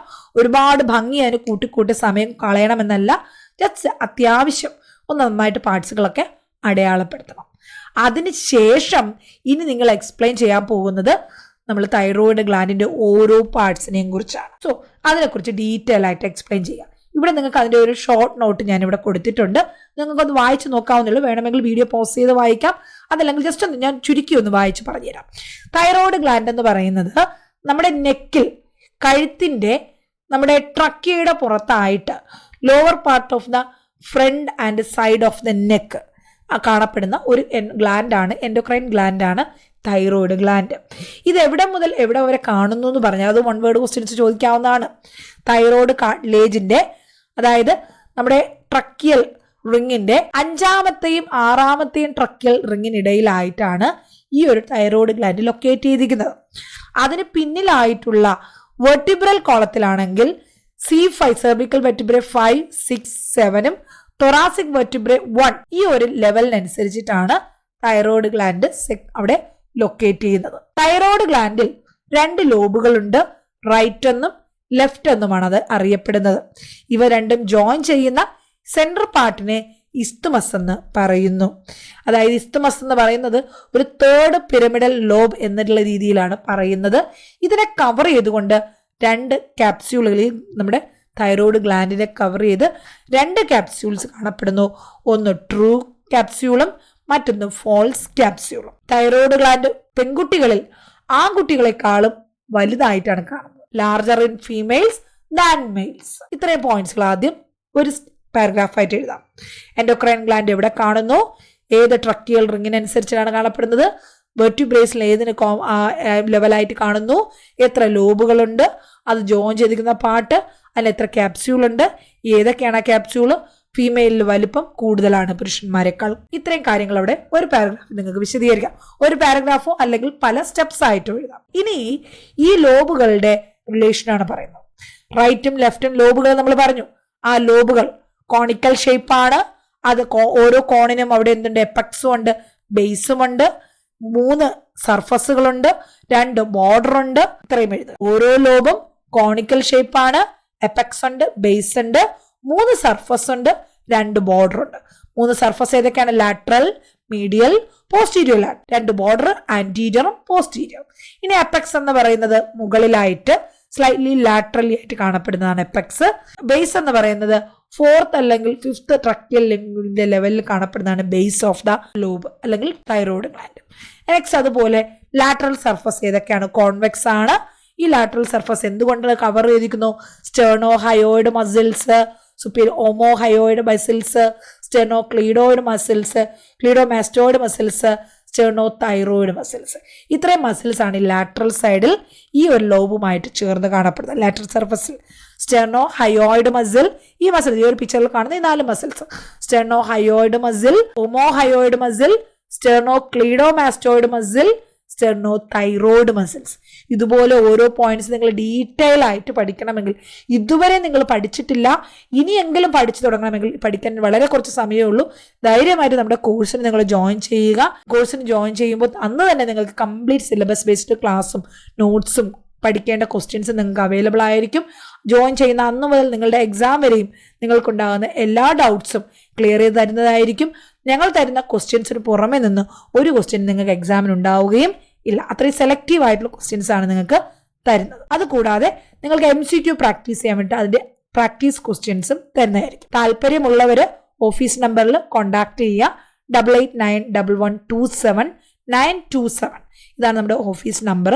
ഈ നമ്പറിൽ നിങ്ങൾക്ക് വാട്സപ്പ് ചെയ്തോ വിളിച്ചോ ഡീറ്റെയിൽസ് കളക്ട് ചെയ്യാം. വളരെ ചെറിയ ഫീസിൽ 150 പകരം മണിക്കൂറുകളുള്ള ഡീറ്റെയിൽ ആയിട്ട് മലയാളത്തിൽ എക്സ്പ്ലെയിൻ ചെയ്യുന്ന ക്ലാസ്സുകളും മെറ്റീരിയൽസും നിങ്ങൾക്ക് ലഭിക്കുന്നതായിരിക്കും. ഓക്കെ, അപ്പോൾ ഇനി ബാക്കി നമുക്ക് നോക്കാം. അടുത്തത് മീഡിയൽ സർഫസ് ആണ്. അതിന്റെ മിഡിൽ ഭാഗത്ത് 2 ട്യൂബുകൾ കാണുന്നുണ്ട്. ഏതൊക്കെയാണ്? ഈ നമ്മുടെ തൈറോയ്ഡ് ഗ്ലാൻഡിന്റെ അടുത്തുകൂടെയാണ്, അതിന്റെ തൊട്ട് പിന്നിലായിട്ട് ട്രക്കിയയും ഈസോഫാഗസും 2 ട്യൂബ് ഉണ്ട്. പിന്നെ 2 മസിൽസ് മീഡിയൽ സർഫസിൽ കാണുന്നു, ഇൻഫീരിയർ കൺസ്ട്രക്ടറും ക്രിക്കോ തൈറോയിഡ് മസിലും. പിന്നെ 2 നെർവ് കാണുന്നു, എക്സ്റ്റേണൽ ലാരിഞ്ചൽ നെർവും റെക്കറന്റ് ലാരിഞ്ചൽ നെർവും. ഇങ്ങനെ 2 നെർവും അവിടെ കാണുന്നു. അടുത്ത് പോസ്റ്റീരിയർ ലാറ്ററൽ സർഫസ് ആണെങ്കിൽ കരോട്ടിഡ് ഷീത്ത് കാണുന്നുണ്ട്. പിന്നെ കോമൺ കരോട്ടിഡ് ആർട്ടറി അവിടെ ഓവർലാപ്പ് ചെയ്യുന്നുണ്ട്. ഇനി ഇതിന്റെ ആന്റീരിയർ ബോർഡറിലോ anterior branch of superior thyroid ആർട്ടറിയും പോസ്റ്റീരിയർ ബോർഡറിൽ മീഡിയലും പോസ്റ്റീരിയർ സർഫസ് സെപ്പറേറ്റ് ചെയ്യുകയും ചെയ്യുന്നു. ഇൻഫീരിയർ തൈറോയ്ഡ് ആർട്ടറി കാണുന്നു. അതുപോലെ തന്നെ സുപ്പീരിയറും ഇൻഫീരിയറും തൈറോയ്ഡ് ആർട്ടറി ജോയിൻ ചെയ്യുന്നു, അനസ്തമോസിസ് സംഭവിക്കുന്നു. അതുപോലെ നമ്മുടെ തൈറോയ്ഡ് ഗ്ലാൻഡിന്റെ പിൻഭാഗത്ത് പോസ്റ്റീരിയർ ബോർഡറിൽ മറ്റൊരു എൻഡോക്രൈൻ ഗ്ലാൻഡ് കാണുന്നുണ്ട്. What is that? Parathyroid gland. അതുപോലെ അതിന്റെ ലെഫ്റ്റ് സൈഡിൽ തൊറാസിക് ഡക്റ്റും കാണപ്പെടും. അപ്പൊ ഇത്രയുമാണ് പോസ്റ്റീരിയർ ബോർഡർ. അപ്പൊ എന്തൊക്കെ നമ്മൾ കാര്യങ്ങൾ പറഞ്ഞു? അവിടെ ലോബുകളെ കുറിച്ച് പറഞ്ഞപ്പോൾ 2 ലോബുകൾ ഉണ്ടെന്ന് പറഞ്ഞു. ഓരോ ലോബിനും എപ്പെക്സും ബേസും ഉണ്ടെന്ന് പറഞ്ഞു. 3 സർഫസും 2 ബോർഡറും ഉണ്ടെന്ന് പറഞ്ഞു. ആ ഓരോ സർഫസിലും ബോർഡറിലും എന്തൊക്കെ പാർട്ടുകൾ കാണപ്പെടുന്നു എന്നും പറഞ്ഞപ്പോൾ അതിൽ കൂടുതൽ എക്സ്പ്ലനേഷൻ പോകുന്നില്ല, കാരണം നമുക്ക് ക്വസ്റ്റ്യൻസ് ഇനിയും ഒരുപാട് നോക്കാനുണ്ട്. അത് കഴിഞ്ഞാൽ ഇസ്തമസ്, സെൻട്രൽ പാർട്ട് 2 ലോബുകളെയും കൂടി കണക്ട് ചെയ്ത് ഇസ്തമസ് കാണുന്നു. ഇതിനെ കവർ ചെയ്തുകൊണ്ട് എന്തൊക്കെ കാണപ്പെടുന്നു? സ്റ്റേണോ thyroid, സ്റ്റേണോ hyoid, anterior jugular Wayne, പിന്നെ ഇതിനെ കവർ ചെയ്ത് ഫേഷ്യയും സ്കിന്നും കാണപ്പെടുന്നുണ്ട്. ട്രക്കിയൽ റിങ്സ് കാണപ്പെടുന്നുണ്ട്. പിന്നെ അതിന്റെ ലോവർ ബോർഡറും അപ്പർ ബോർഡറും എങ്ങനെയാണെന്നും എഴുതാം. നിങ്ങൾക്ക് ഇത് എല്ലാ പോയിന്റും അറിയത്തില്ലെങ്കിലും അറിയാവുന്ന പോയിന്റുകളെല്ലാം വിശദീകരിച്ച് എഴുതാം. അത് കഴിഞ്ഞാൽ ലാസ്റ്റ് അപ്പൊ നമ്മൾ സ്ട്രക്ചർ എല്ലാം കംപ്ലീറ്റ് വിശദീകരിച്ചു കഴിഞ്ഞാൽ ഏതൊരു അനാട്ടമിക്കൽ ഓർഗൻ ആയാലും നിങ്ങൾ അവിടെ അതിന്റെ blood supply, nerve supply, lymphatic supply എഴുതണം. ഇവിടെ തൈറോയ്ഡ് ആർട്ടറിക്ക് ബ്ലഡ് കിട്ടുന്നത് ഏത് ആർട്ടറി വഴിയാണ്? സുപ്പീരിയറും ഇൻഫീരിയറും തൈറോയ്ഡ് ആർട്ടറി. നമ്മൾ ഓൾറെഡി സ്ട്രക്ചർ പറഞ്ഞപ്പോൾ അവിടെ പറഞ്ഞു സുപ്പീരിയർ തൈറോയ്ഡ് ആർട്ടറിയും ഇൻഫീരിയർ തൈറോയ്ഡ് ആർട്ടറിയും ഇതാണ് ബ്ലഡ് കൊടുക്കുക. എന്നാൽ തിരിച്ചതിൽ നിന്ന് പോകുന്ന ബ്ലഡ് പോകുന്ന വെയിൻ ഏതാണ്? Superior vein, middle vein, inferior thyroid vein. Superior thyroid vein, middle thyroid vein, inferior thyroid vein. This is the blood supply. Lymphatic supply ആണെങ്കിലും നമ്മുടെ സെർവിക്കൽ ലിംഫ് നോഡുകൾ, നമ്മുടെ കഴുത്തിന്റെ ഭാഗത്ത് നെക്കിന്റെ ഭാഗത്ത് തന്നെ അപ്പറും ലോവറും ഡീപ്പായിട്ട് സെർവിക്കൽ ലിംഫ് നോഡുകൾ ഉണ്ട്. പ്രീ ട്രക്കിയലും പാരാട്രക്കിയലും ലിംഫ് നോഡ് ഉണ്ട്. അതുവഴി ലിംഫ് ഡ്രെയിനേജ് നടക്കുന്നു. പിന്നെ നമ്മുടെ തൈറോയ്ഡ് ഗ്ലാൻഡിലോട്ട് nerve supply cervical ganglion, middle cervical ഗാംഗ്ലിയോണിൽ നിന്നും സുപ്പീരിയറും ഇൻഫീരിയറും സെർവിക്കൽ ഗാംഗ്ലിയയിൽ നിന്നുമാണ് നെർവ് സപ്ലൈ നമ്മുടെ തൈറോയ്ഡ് ഗ്ലാൻഡിന് ലഭിക്കുന്നത്. So this is all about anatomy of structure of thyroid gland. ഇത്രയും കാര്യങ്ങൾ നിങ്ങൾ അവിടെ വിശദീകരിച്ച് എഴുതിയാൽ തീർച്ചയായിട്ടും നിങ്ങൾ അവിടെ 8 മാർക്കിന്റെ ക്വസ്റ്റ്യന് 8 മാർക്കിന് പകരം നിങ്ങൾക്ക് അവിടെ 8 മാർക്ക് ചില ടീച്ചേഴ്സ് തരാം, മിനിമം 7.5 മാർക്ക് ഉറപ്പായിട്ട് നിങ്ങൾക്ക് അവിടെ കിട്ടും. ഔട്ട് ഓഫ് 10 നിങ്ങൾക്ക് 9, 9.5 ഓർ 10 ഔട്ട് ഓഫ് 10 ആയിരിക്കും കിട്ടുന്നത്. കാരണം ചില ടീച്ചേഴ്സ് ഫുൾ മാർക്ക് തരും, ചിലരവിടെ 1/2 മാർക്ക് എങ്കിലും എത്ര തന്നെ നിങ്ങൾ വിശദീകരിച്ച് എഴുതിയാലും ഡീറ്റെയിൽസ് എഴുതിയാലും 1/2 മാർക്ക് കുറയ്ക്കും. ഞാൻ ഈ പറഞ്ഞ ഈ എല്ലാ ഡീറ്റെയിൽസും എഴുതി പറഞ്ഞ രീതിയിൽ തന്നെ നിങ്ങൾ സ്ട്രക്ചർ എസ്സേ വിശദീകരിച്ചിട്ടുണ്ടെങ്കിൽ ഉറപ്പായിട്ട് നിങ്ങൾക്ക് 9 മാർക്ക് കുറയാതെ കിട്ടും. ഓക്കെ, ഇനി നമുക്ക് അടുത്ത് ഒരേ ഒരു എസ്സേ ഉണ്ടായിരുന്നു, അത് കഴിഞ്ഞു. ഇനി 5 മാർക്കിന്റെ 3 ക്വസ്റ്റ്യൻസ് നമുക്ക് പഠിക്കാനുണ്ട്, അതൊന്ന് നോക്കാം. അപ്പൊ നമുക്ക് അടുത്ത് 5 മാർക്കിന്റെ ഡീറ്റെയിൽ ആയിട്ട് നോക്കാം. എങ്ങനെയാണ് 5 മാർക്ക് ക്വസ്റ്റ്യൻസ് വരുന്നത്, ഏതൊക്കെ ക്വസ്റ്റ്യൻസ് ആണ് വരുന്നത്, എന്തൊക്കെ എഴുതണം, എത്ര പേജസ് എഴുതണം, ഈ വക ഡൗട്ടുകളാണ് കോമൺ ആയിട്ട് കുട്ടികൾക്ക് ഉണ്ടാകുന്നത്. അപ്പോൾ നിങ്ങളുടെ ഒരു എക്സാം പാറ്റേൺ പ്രകാരം ഒരു എസ്സേ ക്വസ്റ്റ്യൻ കഴിഞ്ഞാൽ അടുത്ത് വരുന്നത് 3, 5 മാർക്കിന്റെ ക്വസ്റ്റ്യൻസ് ആണ്. അവിടെ നിങ്ങൾക്ക് അതിന് ഷോർട്ട് നോട്ട്സ് എന്നാണ് കൊടുത്തിട്ടുള്ളതെങ്കിലും ഷോർട്ട് എസ്സേ എന്നല്ല, ഷോർട്ട് നോട്ട്സ് എന്നാണ് കൊടുത്തിരിക്കുന്നത്. പക്ഷെ അവർ മീൻ ചെയ്യുന്നത് എസ്സേ തന്നെയാണ്, ഷോർട്ട് എസ്സേ തന്നെയാണ്. 150-ലധികം നമ്മൾ ഷോർട്ട് ക്വസ്റ്റ്യൻസ് അല്ലെങ്കിൽ ഷോർട്ട് നോട്ട്സിന് വേണ്ടിയിട്ടുള്ള ക്വസ്റ്റ്യൻസ് 5 മാർക്കിന്റെ ക്വസ്റ്റ്യൻസ് പഠിക്കുന്നുണ്ട്. 10 ചാപ്റ്ററുകളിലായിട്ട് അനാട്ടമിയിൽ 150-ലധികം ടോപ്പിക്കുകൾ പഠിക്കുമ്പോൾ നിങ്ങൾക്ക് അതിൽ 3 ക്വസ്റ്റ്യൻസ് ആണ് വരുന്നത്. അതായത് ഒരു 50 ക്വസ്റ്റ്യൻ നിങ്ങൾ പഠിച്ചു കഴിഞ്ഞാൽ അതിൽ ഒരു ക്വസ്റ്റ്യൻ ഇതിനകത്ത് എക്സ്പെക്ട് ചെയ്യാം. അടുത്തൊരു 50 ക്വസ്റ്റ്യൻ വരുമ്പോൾ അടുത്തൊരു ക്വസ്റ്റ്യൻ, അടുത്തൊരു 50 ക്വസ്റ്റ്യൻ പഠിച്ചാൽ അടുത്തൊരു ക്വസ്റ്റ്യൻ, അങ്ങനെ 3 ക്വസ്റ്റ്യന് വേണ്ടിയിട്ട് നമ്മൾ 150 ക്വസ്റ്റ്യൻ തറവായിട്ട് പഠിക്കണം. ഇനി മറ്റൊരു കാര്യം, ഇതിൽ പ്രധാനപ്പെട്ട ക്വസ്റ്റ്യൻസ് മാത്രം നമ്മൾ നോക്കി പഠിച്ചു കഴിഞ്ഞാൽ ഈ 3-5 മാർക്കിന്റെ ക്വസ്റ്റ്യനും കിട്ടുമോ എന്ന് കുട്ടികൾ ചോദിക്കാറുണ്ട്. അത് എപ്പോഴും കംപ്ലീറ്റ് ആയിട്ട് കിട്ടണമെന്നില്ല. 2 ക്വസ്റ്റ്യൻ തീർച്ചയായിട്ടും നിങ്ങൾ ഇമ്പോർട്ടൻറ്റ് ക്വസ്റ്റ്യൻസ് തന്നെ പഠിച്ചു കഴിഞ്ഞാൽ കിട്ടും. എന്നാൽ ഒരു ക്വസ്റ്റ്യൻ എപ്പോഴും ഒരുവിധമുള്ള എല്ലാ എക്സാംസിനും അല്ല, കുറെ ക്വസ്റ്റ്യൻസിലൊക്കെ കുറെ ക്വസ്റ്റ്യൻ പേപ്പറൊക്കെ നോക്കുമ്പോൾ നമുക്ക് മനസ്സിലാകുന്നത് 3 ഇമ്പോർട്ടൻറ്റ് ക്വസ്റ്റ്യൻസ് തന്നെ ചോദിക്കാറുണ്ട്. എന്നാൽ വളരെ റെയർ ആയിട്ട് ചില എക്സാംസിൽ ഈ 3 ക്വസ്റ്റ്യനിൽ ഒരു ക്വസ്റ്റ്യൻ ഇച്ചിരി ടഫ് എന്നല്ല, എക്സ്പെക്റ്റഡ് അല്ലാത്ത, അല്ലെങ്കിൽ നമുക്ക് കാണുമ്പോൾ 5 മാർക്കിന് എഴുതാനുണ്ടോ ഇതിൽ എന്ന് തോന്നുന്ന തരത്തിലുള്ള ഒരു ക്വസ്റ്റ്യൻ ഉണ്ടാകും. അപ്പൊ അങ്ങനെ വന്നു കഴിഞ്ഞാൽ നിങ്ങൾ എങ്ങനെ പ്രസന്റ് ചെയ്യണം എന്നുള്ള ഒരു ഐഡിയ നിങ്ങൾക്ക് ഉണ്ടാവണം. അത് റിലേറ്റഡ് ആയിട്ടുള്ള കുറച്ച് കണ്ടന്റ്സ് പഠിക്കണം. അപ്പൊ നമ്മൾ റെസ്പിറേറ്ററി സിസ്റ്റം പഠിക്കുമ്പോൾ ഞാൻ പഠിപ്പിക്കുമ്പോൾ ആദ്യം പറഞ്ഞിട്ടുണ്ട് 5 മാർക്കിന് നിങ്ങൾക്ക് നോസ് ആൻഡ് നാസൽ കാവിറ്റി എന്ന് ക്വസ്റ്റ്യൻ വരാം എന്ന് ഞാൻ നിങ്ങളോട് പറഞ്ഞിരുന്നു, നമ്മുടെ ക്ലാസ്സിലും പറഞ്ഞിരുന്നു. എന്നാൽ അവിടെ പറഞ്ഞുവെങ്കിലും സെപ്പറേറ്റ് ആയിട്ട് സ്പെസിഫൈ ചെയ്യാത്ത ഒരു ടോപ്പിക് ആയിരുന്നു ലാസ്റ്റ് ഇയറിൽ എക്സാമിന് ചോദിച്ചു, പഠിപ്പിച്ചു കൊടുത്തു. അവിടെ നിങ്ങൾക്ക് എക്സാമിന് ഇത് ചോദിക്കും എന്ന് ഞാൻ എടുത്തു പറഞ്ഞിരുന്നില്ല. അങ്ങനെയുള്ള ഒരു ക്വസ്റ്റ്യൻ എക്സാമിന് വന്നിരുന്നു. അതാണ് ഇവിടുത്തെ 3ാമത്തെ question, that is lateral wall of nose. നോസിന്റെ lateral വാൾ മാത്രമായിട്ടൊരു എക്സാമിന് ക്വസ്റ്റ്യൻ വന്നിരുന്നു. അപ്പൊ കുട്ടികൾ കുറെ പേരൊക്കെ ലാറ്ററൽ വാൾ നന്നായിട്ട് തറവായിട്ട് പഠിച്ചിട്ടുള്ളവരുണ്ടായിരുന്നു, അവരെഴുതി. അല്ലാത്തവർ ചെയ്തതെന്ന് പറഞ്ഞാൽ നോസും നാസൽ കാവിറ്റിയും അവർ ഡീറ്റെയിൽ ആയിട്ട് പഠിച്ചിട്ടുണ്ട്. ആ കണ്ടന്റ് അവർ ഈ ലാറ്ററൽ വാൾ ഓഫ് നോസിന് പകരം എഴുതി. അപ്പൊ അവിടെ 5 മാർക്ക് കിട്ടിയില്ലെങ്കിലും ഒരു 3-3.5 മാർക്ക് കൃത്യമായിട്ട് അവിടെ അവര് ടീച്ചേഴ്സ് കൊടുക്കും. കാരണം നോസ് ആണ് അവർ എഴുതിയത്. ഇപ്പൊ ഈ ലാറ്ററൽ വാളിനെ കുറിച്ച് കൂടെ നമ്മൾ അതിനകത്ത് പ്രതിപാദിക്കുന്നുണ്ട്.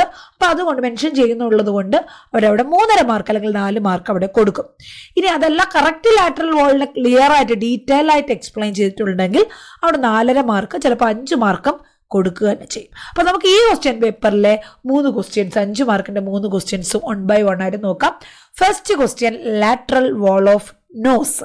നോസിന്റെ അല്ലെങ്കിൽ നാസൽ കാവിറ്റിയുടെ ലാറ്ററൽ വാൾ എന്താണ്? അതായത് സൈഡിലൂടെയുള്ള വ്യൂവിൽ എന്തൊക്കെ പ്രത്യേകതകൾ അല്ലെങ്കിൽ എന്തൊക്കെ സ്ട്രക്ചറുകളാണ് ഇവിടെ കാണുന്നത്? അപ്പൊ പ്രധാനമായിട്ട് ഇതാണ് ലാറ്ററൽ വാളിന്റെ പിക്ചർ വരുന്നത്. ഇതിൽ ലാറ്ററൽ വാൾ എന്ന് പറഞ്ഞു കഴിഞ്ഞാൽ, നോസിന്റെ ലാറ്ററൽ വാൾ എന്ന് പറഞ്ഞാൽ അവിടെ 3 ഇറഗുലർ ആയിട്ടുള്ള three shelf like bony projections നമുക്ക് അവിടെ കാണാൻ പറ്റും. അതിന്റെ പേരാണ് കോങ്കേ. എന്താണ്, നമ്മൾ ഈ കോങ്കേ പഠിച്ചിട്ടുണ്ട്, ക്ലാസ്സിൽ ഞാൻ ഡീറ്റെയിൽ ആയിട്ട് പറഞ്ഞു തന്നതാണ്.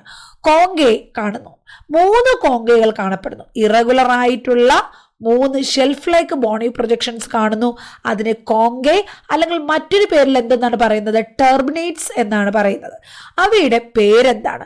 Based on the location and elevations, these are all called superior conchae, middle conchae, inferior nasal conchae. ഇവിടെ നോക്കൂ, ഇതാണ് സുപ്പീരിയർ കോങ്കേ. സുപ്പീരിയർ കോങ്കേ നിങ്ങൾക്ക് ഇവിടെ കാണാം. ഇതാണ് സുപ്പീരിയർ കോങ്കേ, ഇത് മിഡിൽ കോങ്കേ ആണ്, ഇത് ഇൻഫീരിയർ കോങ്കയാണ്. ഈ 3 പ്രൊജക്ഷൻസ് ആണ് നോസിന്റെ സൈഡ് ലാറ്ററൽ വ്യൂവില് കാണപ്പെടുന്നത്. ഈ സുപ്പീരിയർ മിഡിൽ കോങ്കേ എന്ന് പറയുന്നത് എത്മോയിഡ് ബോണിന്, നമ്മുടെ നോസിന്റെ ബോണായിട്ടുള്ള എത്മോയിഡ് ബോണിന്റെ ഒരു പാർട്ടാണ്. ജസ്റ്റ് സൈഡ് വൈസ് ഇങ്ങനെ ഒരു ഷെൽഫ് ലൈക്ക് സ്ട്രക്ചർ വരുന്നു മാത്രമേ ഉള്ളൂ. എന്നാൽ ഇൻഫീരിയർ കോങ്കേ, ഈ താഴെയുള്ള ഇൻഫീരിയർ കോങ്കേ എന്ന് പറയുന്നത് അതൊരു ഇൻഡിപെൻഡന്റ് ആയിട്ടുള്ള സെപ്പറേറ്റ് ഒരു ബോണാണ്. ഇത് മറ്റു ബോണുകളുമായിട്ട് അറ്റാച്ച് ചെയ്തിട്ടല്ല, അതിന്റെ ഒരു പാർട്ട് അല്ല. ഇൻഫീരിയറും മിഡിൽ കോങ്കയും മീഡിയയിലും ഇൻഫീരിയലുമായിട്ട് പ്രൊജക്ട് ചെയ്യുകയും അവിടെ എയർ പാസേജിനുള്ള ഹോളുകൾ രൂപം കൊള്ളുകയും ചെയ്യുന്നുണ്ട്. ഇവിടെ നോക്കൂ, ഇത് ഇൻഫീരിയർ കോങ്കയാണ്. ഇതിനിടയിൽ ഇവിടെയായിട്ട് ഒരു എയർ പാസേജിനുള്ള സ്പേസ് ഉണ്ട്, ഇതിനെ ഇൻഫീരിയർ മിയാറ്റസ് എന്നും. ഇവിടെ നമ്മുടെ മിഡിൽ കോങ്കയ്ക്കും ഇൻഫീരിയർ കോങ്കയ്ക്കും ഇടയിലുള്ള സ്പേസിനെ എന്ത് പറയുന്നു? മിഡിൽ മിയാറ്റസ് എന്നും മിഡിൽ കോങ്കെ മിയാറ്റസ് എന്നും അറിയപ്പെടുന്നുണ്ട്. അപ്പൊ ഇങ്ങനെ അതിനിടയ്ക്ക് എയർ ഇങ്ങനെ കടന്നു പോകുന്ന സ്ഥലങ്ങളെ മിയാറ്റസ് എന്നുകൂടെ നമ്മൾ പറയുന്നുണ്ട്. ബിലോ ദ ഷോർട്ട് സുപ്പീരിയർ കോങ്കേ, നമ്മുടെ ഈ 3 കോങ്കയിൽ ഏറ്റവും ചെറുത് ഏതാണ്? സുപ്പീരിയർ കോങ്കയാണ് അല്ലെ. ഇതിന് തൊട്ട് താഴെയായിട്ട് സുപ്പീരിയർ മിയാറ്റസ് കാണപ്പെടുന്നത്. സുപ്പീരിയർ മിയാറ്റസ്, ഈ ഒരു സ്പേസിന് സുപ്പീരിയർ മിയാറ്റസ് എന്ന് പറയുന്നു. അടുത്തത് posterior superior to the superior conchae is called spheno ethmoidal recess എന്നാണ് പറയുന്നത്. അപ്പൊ ഇവിടെ അതായത് ഈ ഒരു സുപ്പീരിയർ കോങ്കയുടെ മുകളിലുള്ള ഈ ഒരു സ്പേസിനെ എന്ത് പറയുന്നു? സ്പീനോ എത്മോയിഡൽ റിസസ് എന്നാണ് അറിയപ്പെടുന്നത്. അത് ഓർമ്മിക്കുകയാണെങ്കിൽ നിങ്ങൾക്ക് എഴുതാം. ഇല്ല എങ്കിൽ ലാറ്ററൽ വാളിലെ ഈ 3 ബോണി പ്രൊജക്ഷൻസിനെ കുറിച്ച്, ഷെൽഫ് ലൈക്ക് ബോണി പ്രൊജക്ഷൻസിനെ കുറിച്ച് എഴുതാം. അതിനിടയിലുള്ള 3 മിയാറ്റസിനെ കുറിച്ച് എഴുതാം. സുപ്പീരിയർ മിയാറ്റസ് ഉണ്ട്, മിഡിൽ മിയാറ്റസ് ഉണ്ട്, ഇൻഫീരിയർ മിയാറ്റസ് ഉണ്ട്. ഇതിൽ ഏറ്റവും ചെറുത് സുപ്പീരിയർ മിയാറ്റസ് ആണ്. Okay, based on the location ആണ് ഈ ഒരു മിയാറ്റസിന് പേര് കൊടുത്തിരിക്കുന്നത്. ഇനി ഇത് കൂടാതെ അപ്പോൾ ഈ മിയാറ്റസിനെ കുറിച്ച് വേണമെങ്കിൽ കുറച്ചുകൂടി ഒന്ന് ഡീറ്റെയിൽ ആയിട്ട് നിങ്ങൾക്ക് എഴുതാം. സുപ്പീരിയർ മിയാറ്റസ് എന്ന് പറഞ്ഞാൽ it's a narrow passage between superior and middle കോങ്കയം. മിഡിൽ കോങ്കയ്ക്കും സുപ്പീരിയർ കോങ്കയ്ക്കും ഇടയിലുള്ളത് സുപ്പീരിയർ മിയാറ്റസ് ആണ്. അത് കഴിഞ്ഞാൽ മിഡിൽ മിയാറ്റസ് എന്ന് പറഞ്ഞാൽ middle meatus is longer wider passage between middle and inferior meatus. അതൊരു ഫണൽ ഷേപ്ഡ് ആയിട്ടുള്ള ഓപ്പണിംഗ് ആണ്. അതിനെ ഇൻഫൻഡിബുലം എന്ന് വിളിക്കുന്നു. അതുപോലെ തന്നെ frontal sinus opens into this infundibulum through narrow frontonasal duct. Middle മിയാറ്റസിലോട്ടാണ് ഫ്രണ്ടൽ സൈനസ്. പാരാനൈസൽ സൈനസസ് നിങ്ങൾ 5 മാർക്കിന് പഠിച്ചിട്ടുണ്ട്. പഠിക്കണം, അതൊക്കെ വളരെ ഇമ്പോർട്ടൻ്റ് ആയിട്ടുള്ള ക്വസ്റ്റ്യൻ ആണ് പാരാനൈസൽ സൈനസസ് എന്ന് പറയുന്നത്. അതിലൊന്നാണ് ഫ്രണ്ടൽ സൈനസ്. ഈ ഫ്രണ്ടൽ സൈനസ് എന്ന് പറയുന്നത് നമ്മുടെ മിഡിൽ മിയാറ്റസിന്റെ ഇൻഫൻഡിബുലത്തിലോട്ടാണ് ഓപ്പൺ ആകുന്നത്.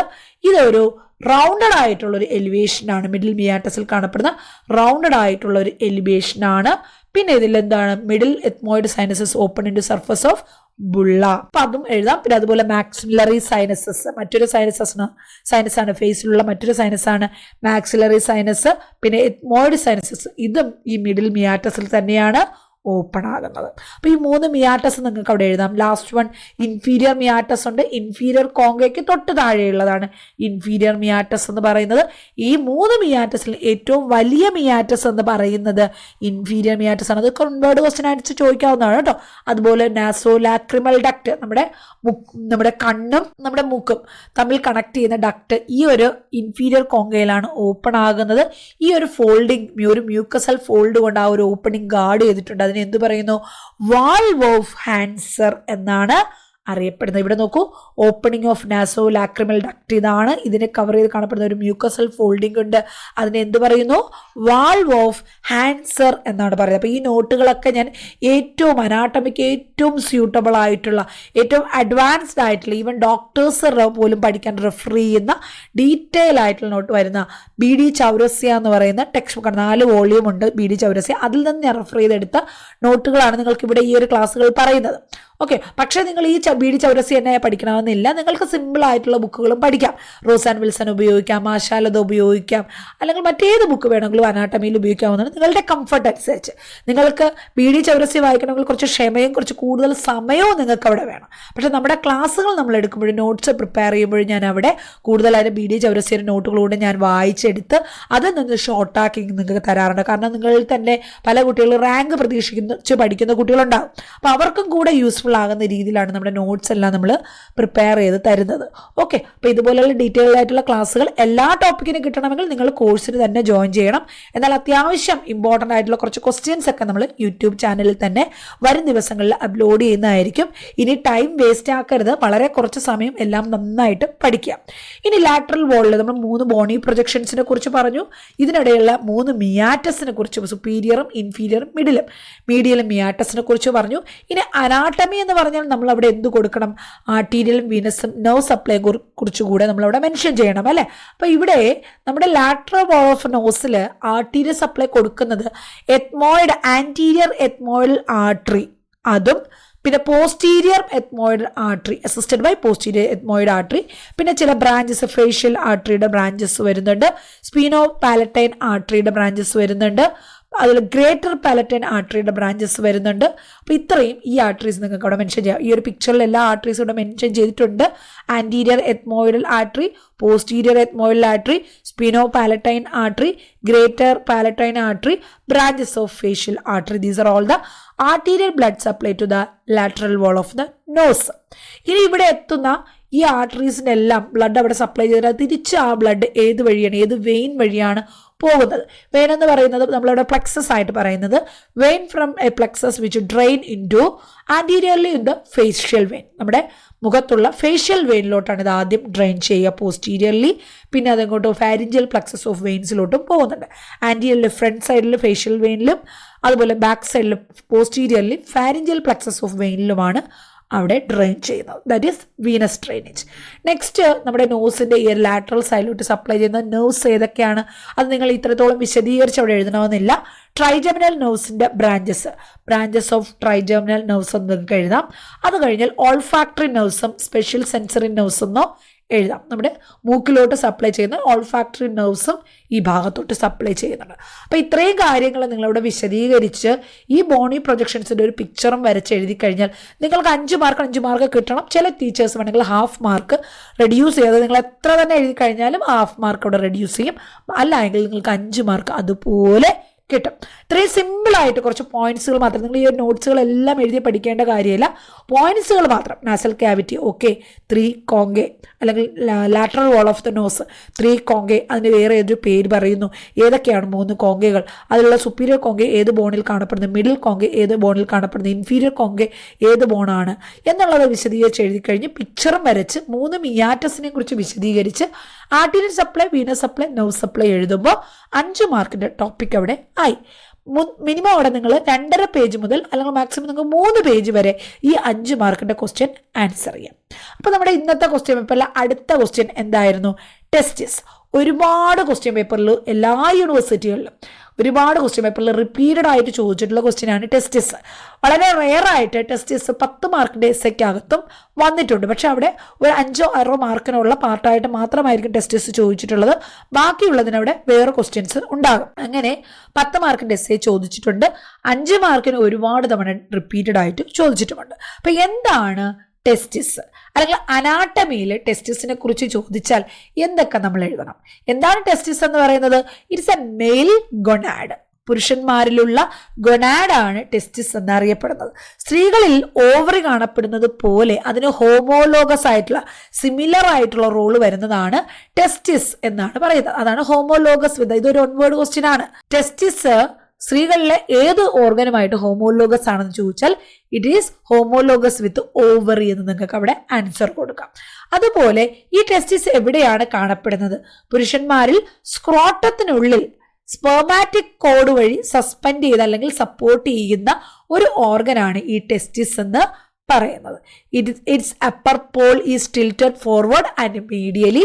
If the left testis is slightly lower shape and size than right സൈഡിനേക്കാൾ ലെഫ്റ്റ് സൈഡിലുള്ള ടെസ്റ്റ്, 2 ടെസ്റ്റിസ് ഓരോ പുരുഷന്മാരിലും കാണും. അതിൽ റൈറ്റ് സൈഡിനേക്കാൾ ലെഫ്റ്റ് സൈഡ് കുറച്ച് സ്ലോവർ ആയിട്ട്, മീൻസ് ലോവർ പൊസിഷനിലും കുറച്ച് ചെറുതായിട്ടുമാണ് എപ്പോഴും കാണുക. ഇനി ടെസ്റ്റിസിന്റെ ഷേപ്പ് എങ്ങനെയാണ്? ഓവൽ ഷേപ്പാണ് അല്ലെ. കംപ്രസ്ഡ് ആയിട്ട് from side to side compressed ആയിട്ട് ഓവൽ ഷേപ്പിലാണ് കാണപ്പെടുന്നത്.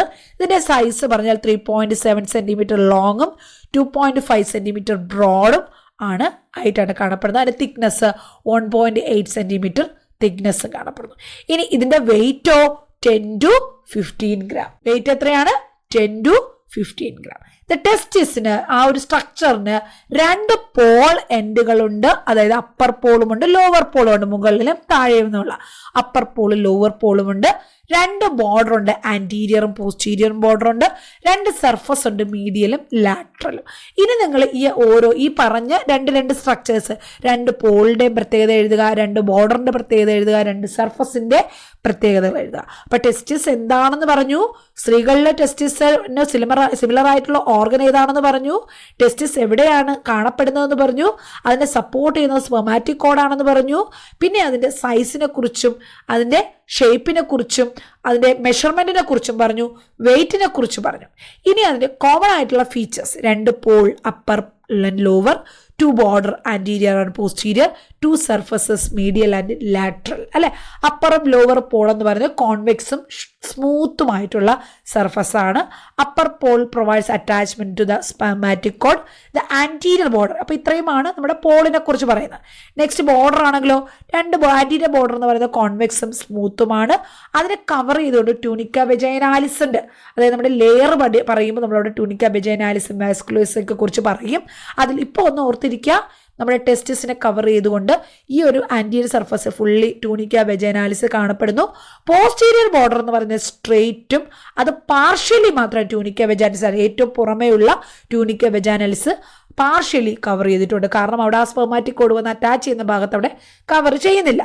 പിന്നെ അതുപോലെ തന്നെ പോസ്റ്റീരിയർ ബോർഡറിലാണ് എപ്പിഡിഡിമിസ് കാണപ്പെടുന്നത്. Lateral part of the epididymis is separated from testis. അവിടെ ഒരു ഗ്യാപ്പ് കാണപ്പെടുന്നിട്ട് നമ്മുടെ എപ്പിഡിഡിമിസ് സെപ്പറേറ്റ് ചെയ്യുന്ന ഈ ഒരു ഗ്യാപ്പിനെ സൈനസ് ഓഫ് എപ്പിഡിഡിമിസ് എന്നാണ് അറിയപ്പെടുന്നത്.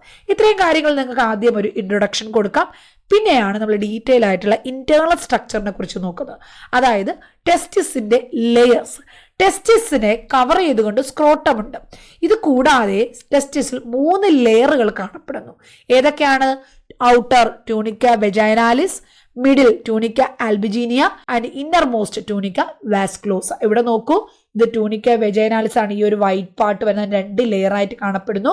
അത് കഴിഞ്ഞാൽ ഇവിടെ ട്യൂണിക്ക ആൽബിജീനിയ, ഈ ഒരു ലൈറ്റ് ഗ്രീൻ കാണുന്ന ട്യൂണിക്ക ആൽബിജീനിയ ആണ്. അത് കഴിഞ്ഞ് ഈ ഒരു റെഡ് വരുന്നതാണ് ട്യൂണിക്ക വാസ്കുലോസ. ഈ 3 ലെയർ ആയിട്ടാണ് കാണുന്നത്. ഈ 3 ലെയറും നിങ്ങൾ വിശദീകരിക്കണം. ട്യൂണിക്ക വെജൈനാലിസ് എന്ന് പറയുന്നത് ഒരു ലാറ്റിൻ ഷീത്താണ്.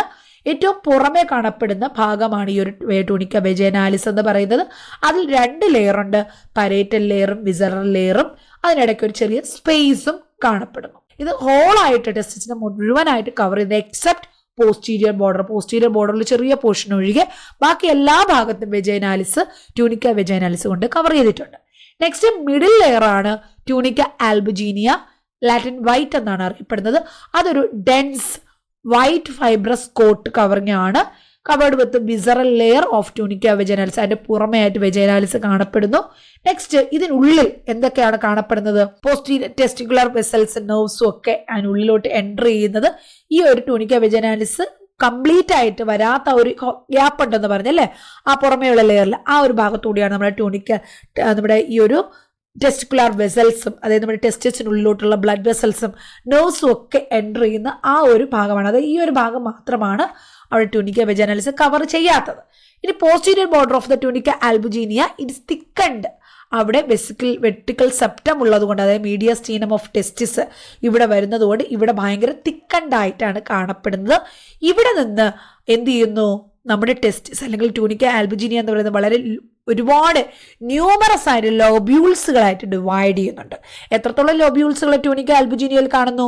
200 മുതൽ 300 വരെ ലോബ്യൂൾസ് കാണപ്പെടുന്നു. അതിന് പുറമെ ആയിട്ട് അതിൻ്റെ ഉള്ളിലായിട്ട് മറ്റൊരു ലെയർ കാണപ്പെടുന്നു. 3ാമത്തെ ലെയർ ദാറ്റ് ഈസ് ട്യൂണിക്ക വാസ്കുലോസ.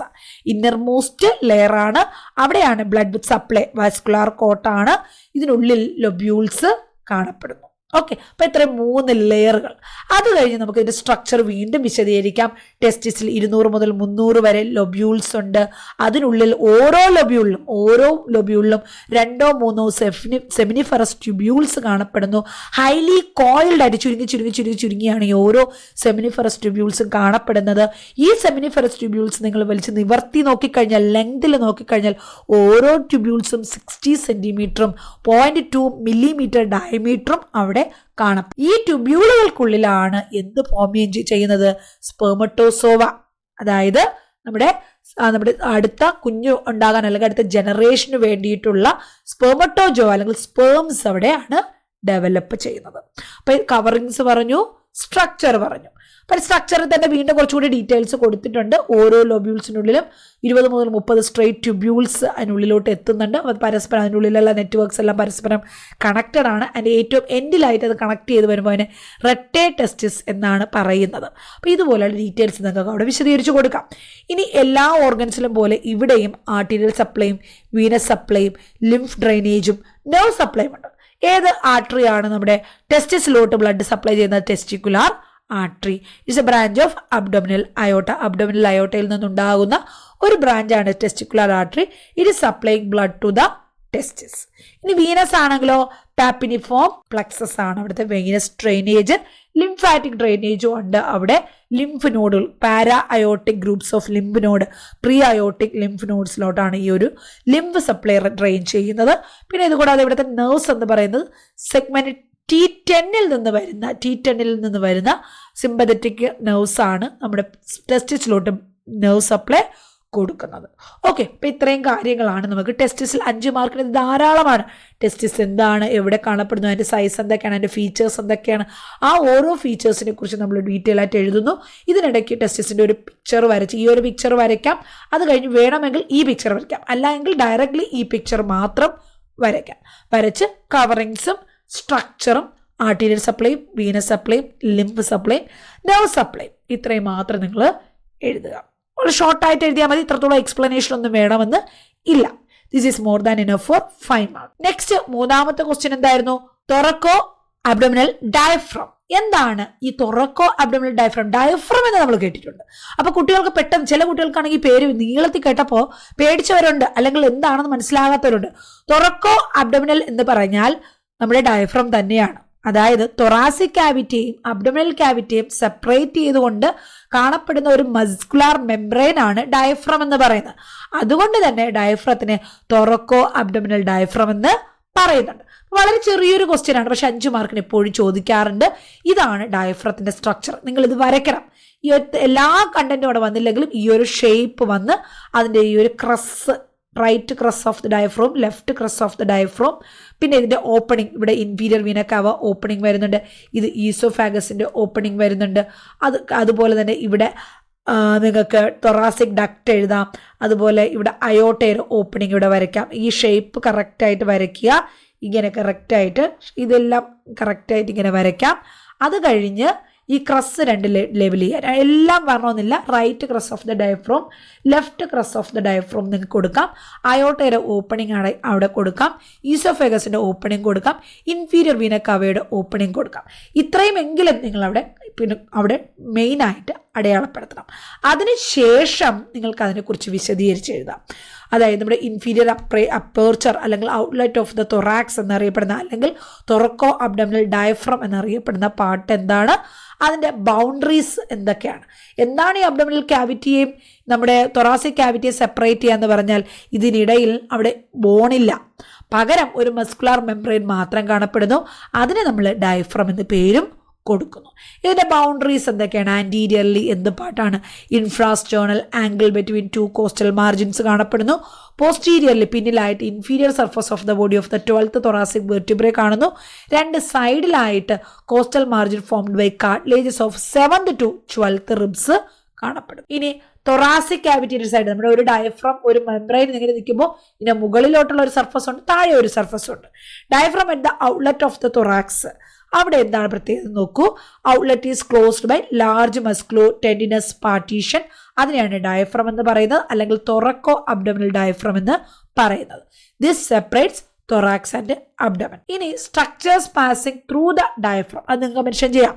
അതായത് നമ്മൾ ഈ ഒരു പിക്ചറിൽ കണ്ടതുപോലെ ഇവിടെ എന്തൊക്കെ സ്ട്രക്ചറുകളാണ് ഇതിലൂടെ പാസ് ചെയ്ത് താഴോട്ട് പോകുന്നത്. There are 3 large and several small openings in the diaphragm which allow passages to structures from thorax to abdomen or vice versa.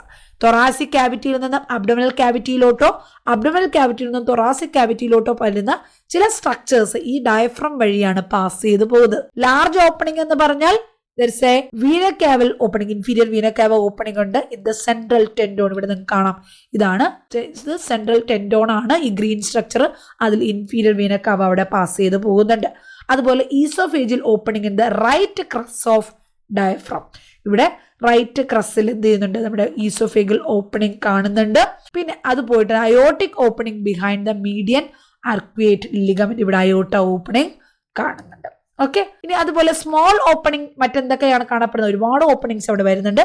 Superior epigastric artery pass ചെയ്ത് പോകുന്നുണ്ട്. അത് കഴിഞ്ഞാൽ foramen is enlarge is known as foramen of Morgagni എന്നാണ് അതിനെ അറിയപ്പെടുന്നത്. പിന്നെ മസ്കുലോഫ്രീനിക് artery ഡയഫ്രത്തിലൂടെ pass ചെയ്ത് പോകുന്നുണ്ട്. പിന്നെ ലോവർ 5 ഇന്റർകോസ്റ്റൽ വെസൽസും നെർവ്സും കോസ്റ്റൽ മാർജിനിലൂടെ ഡയഫ്രത്തിലൂടെ പാസ് ചെയ്ത് പോകുന്നുണ്ട്. സബ് കോസ്റ്റൽ വെസൽസും നെർവ്സും പാസ് ലാറ്ററൽ ആർക്വേറ്റ് ലിഗമെന്റിലൂടെ പാസ് ചെയ്ത് പോകുന്നുണ്ട്. Greater and lesser splanchnic nerves pass ചെയ്ത് പോകുന്നുണ്ട്. ലെഫ്റ്റ് ഫ്രീനിക് നെർവ് ഇതിൽ പാസ് ചെയ്യുന്നുണ്ട്. അപ്പോൾ ഇതെല്ലാം ചെറിയ ചെറിയ ഓപ്പണിങ്ങുകളിലൂടെയാണ് പാസ് ചെയ്ത് പോകുന്നത്. ഓക്കെ, അപ്പോൾ ഇത്രയുമാണ് നമ്മുടെ ഡയഫ്രത്തിനെ കുറിച്ച് ഷോർട്ടായിട്ട് പറഞ്ഞു കഴിഞ്ഞാൽ. അപ്പോൾ ഡയഫ്രം വരയ്ക്കുക, ഈ കണ്ടൻസ് നിങ്ങൾക്ക് അവിടെ എഴുതാം. ഇനി ഡയഫ്രത്തിൻ്റെ ഫംഗ്ഷൻസ് വേണമെങ്കിൽ നിങ്ങൾക്ക് കൂടുതൽ ആഡ് ചെയ്ത് എഴുതാവുന്നതാണ്. ഇത് തന്നെ മതി. 3 ക്വസ്റ്റ്യൻസ്, 5 മാർക്കിൻ്റെ 3 ക്വസ്റ്റ്യൻസ്, ഇത്രയും കണ്ടന്റ് നിങ്ങൾ എഴുതിയിട്ടുണ്ടെങ്കിൽ നിങ്ങൾക്ക് അവിടെ ഫുൾ മാർക്ക് തന്നെ നിങ്ങൾക്ക് അവിടെ കിട്ടും. ഓക്കെ, ഇനി നമ്മുടെ 10 മാർക്കിൻ്റെ ക്വസ്റ്റ്യൻസും 5 മാർക്കിൻ്റെ ക്വസ്റ്റ്യൻസും കഴിഞ്ഞാൽ ഇനി എന്താണ് ഉള്ളത്? 2 മാർക്കിൻ്റെ ക്വസ്റ്റ്യൻസ് ഉണ്ട്. MCQ കഴിഞ്ഞു, SA കഴിഞ്ഞു, 2 മാർക്കിൻ്റെ ക്വസ്റ്റ്യൻസ് 3 ഉണ്ട്. അതിന് നമുക്ക് 6 മാർക്കും കിട്ടണം. 10 മാർക്കിനും 5 മാർക്കിൻ്റെ ക്വസ്റ്റ്യൻസിൻ്റെ പ്രത്യേകത ഞാൻ പല പ്രാവശ്യം നിങ്ങളോട് പറഞ്ഞു. അവിടെ നിങ്ങൾ എത്ര തന്നെ വിശദീകരിച്ചാലും ചിലപ്പോൾ ടീച്ചേഴ്സ് 1/2 മാർക്കെങ്കിലും കുറയ്ക്കും. എന്നാൽ 1/2 മാർക്ക് പോലും, ഒരു 0.5 പോലും കുറയ്ക്കാൻ ചാൻസ് ഇല്ലാത്ത മാർക്ക്, അല്ലെങ്കിൽ അവിടെ കുറയ്ക്കാതെ നിങ്ങൾക്ക് മാർക്ക് എടുക്കാൻ പറ്റുന്ന ക്വസ്റ്റ്യൻസ് ആണ് 1 മാർക്കിൻ്റെ MCQവും 2 മാർക്കിൻ്റെ ഡിഫറൻസ് ബിറ്റ്വീനോ അല്ലെങ്കിൽ ഗീവ് റീസണോ അല്ലെങ്കിൽ ലിസ്റ്റ് ഡൗണോ ആയിട്ട് വരുന്ന ക്വസ്റ്റ്യൻസ്. ഇവിടെ ചില യൂണിവേഴ്സിറ്റിയിൽ 2 മാർക്കിൻ്റെ ഡിഫറൻസ് ബിറ്റ്വീൻ ചോദിക്കും, ചില യൂണിവേഴ്സിറ്റിയിൽ ഗീവ് റീസൺ ചോദിക്കും, ചില യൂണിവേഴ്സിറ്റിയിൽ ലിസ്റ്റ് ഔട്ട് ചെയ്യാൻ പറയും, പല രീതിയിൽ ചോദിക്കും. എന്ത് തന്നെ ആയാലും അവരുദ്ദേശിക്കുന്നത് ഇത്രയേ ഉള്ളൂ. അതിൽ പറയുന്ന ടേംസ് അത് നിങ്ങൾക്ക് വിശദീകരിക്കാൻ അറിഞ്ഞിരിക്കണം. അതിനെക്കുറിച്ച് നിങ്ങൾക്ക് എന്തൊക്കെ അറിയാം അതാണ് അവർ ചെക്ക് ചെയ്യുന്നത്.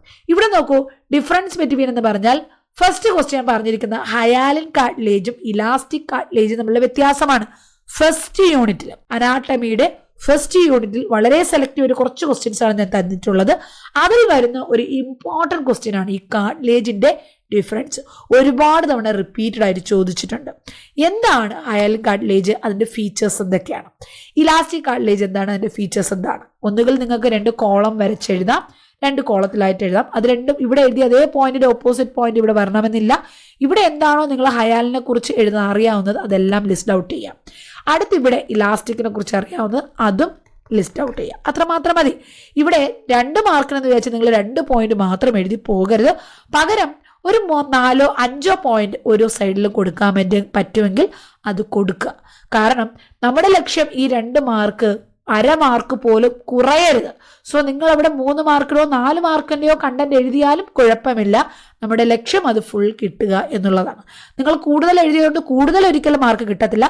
മാക്സിമം 2 മാർക്കേ കിട്ടത്തുള്ളൂ. But you have to write 5 points, minimum 4 or 5 point about each term.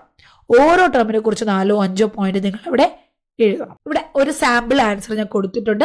നിങ്ങൾ ഹയാലിൻ കാർട്ടിലേജിനെ കുറിച്ചും ഇലാസ്റ്റിക് കാർട്ടിലേജിനെ കുറിച്ചും ഫൈബ്രസ് കാർട്ടിലേജിനെ കുറിച്ചും നിങ്ങൾക്ക് അറിയത്തില്ലെങ്കിൽ ഇവിടെ നോക്കാം.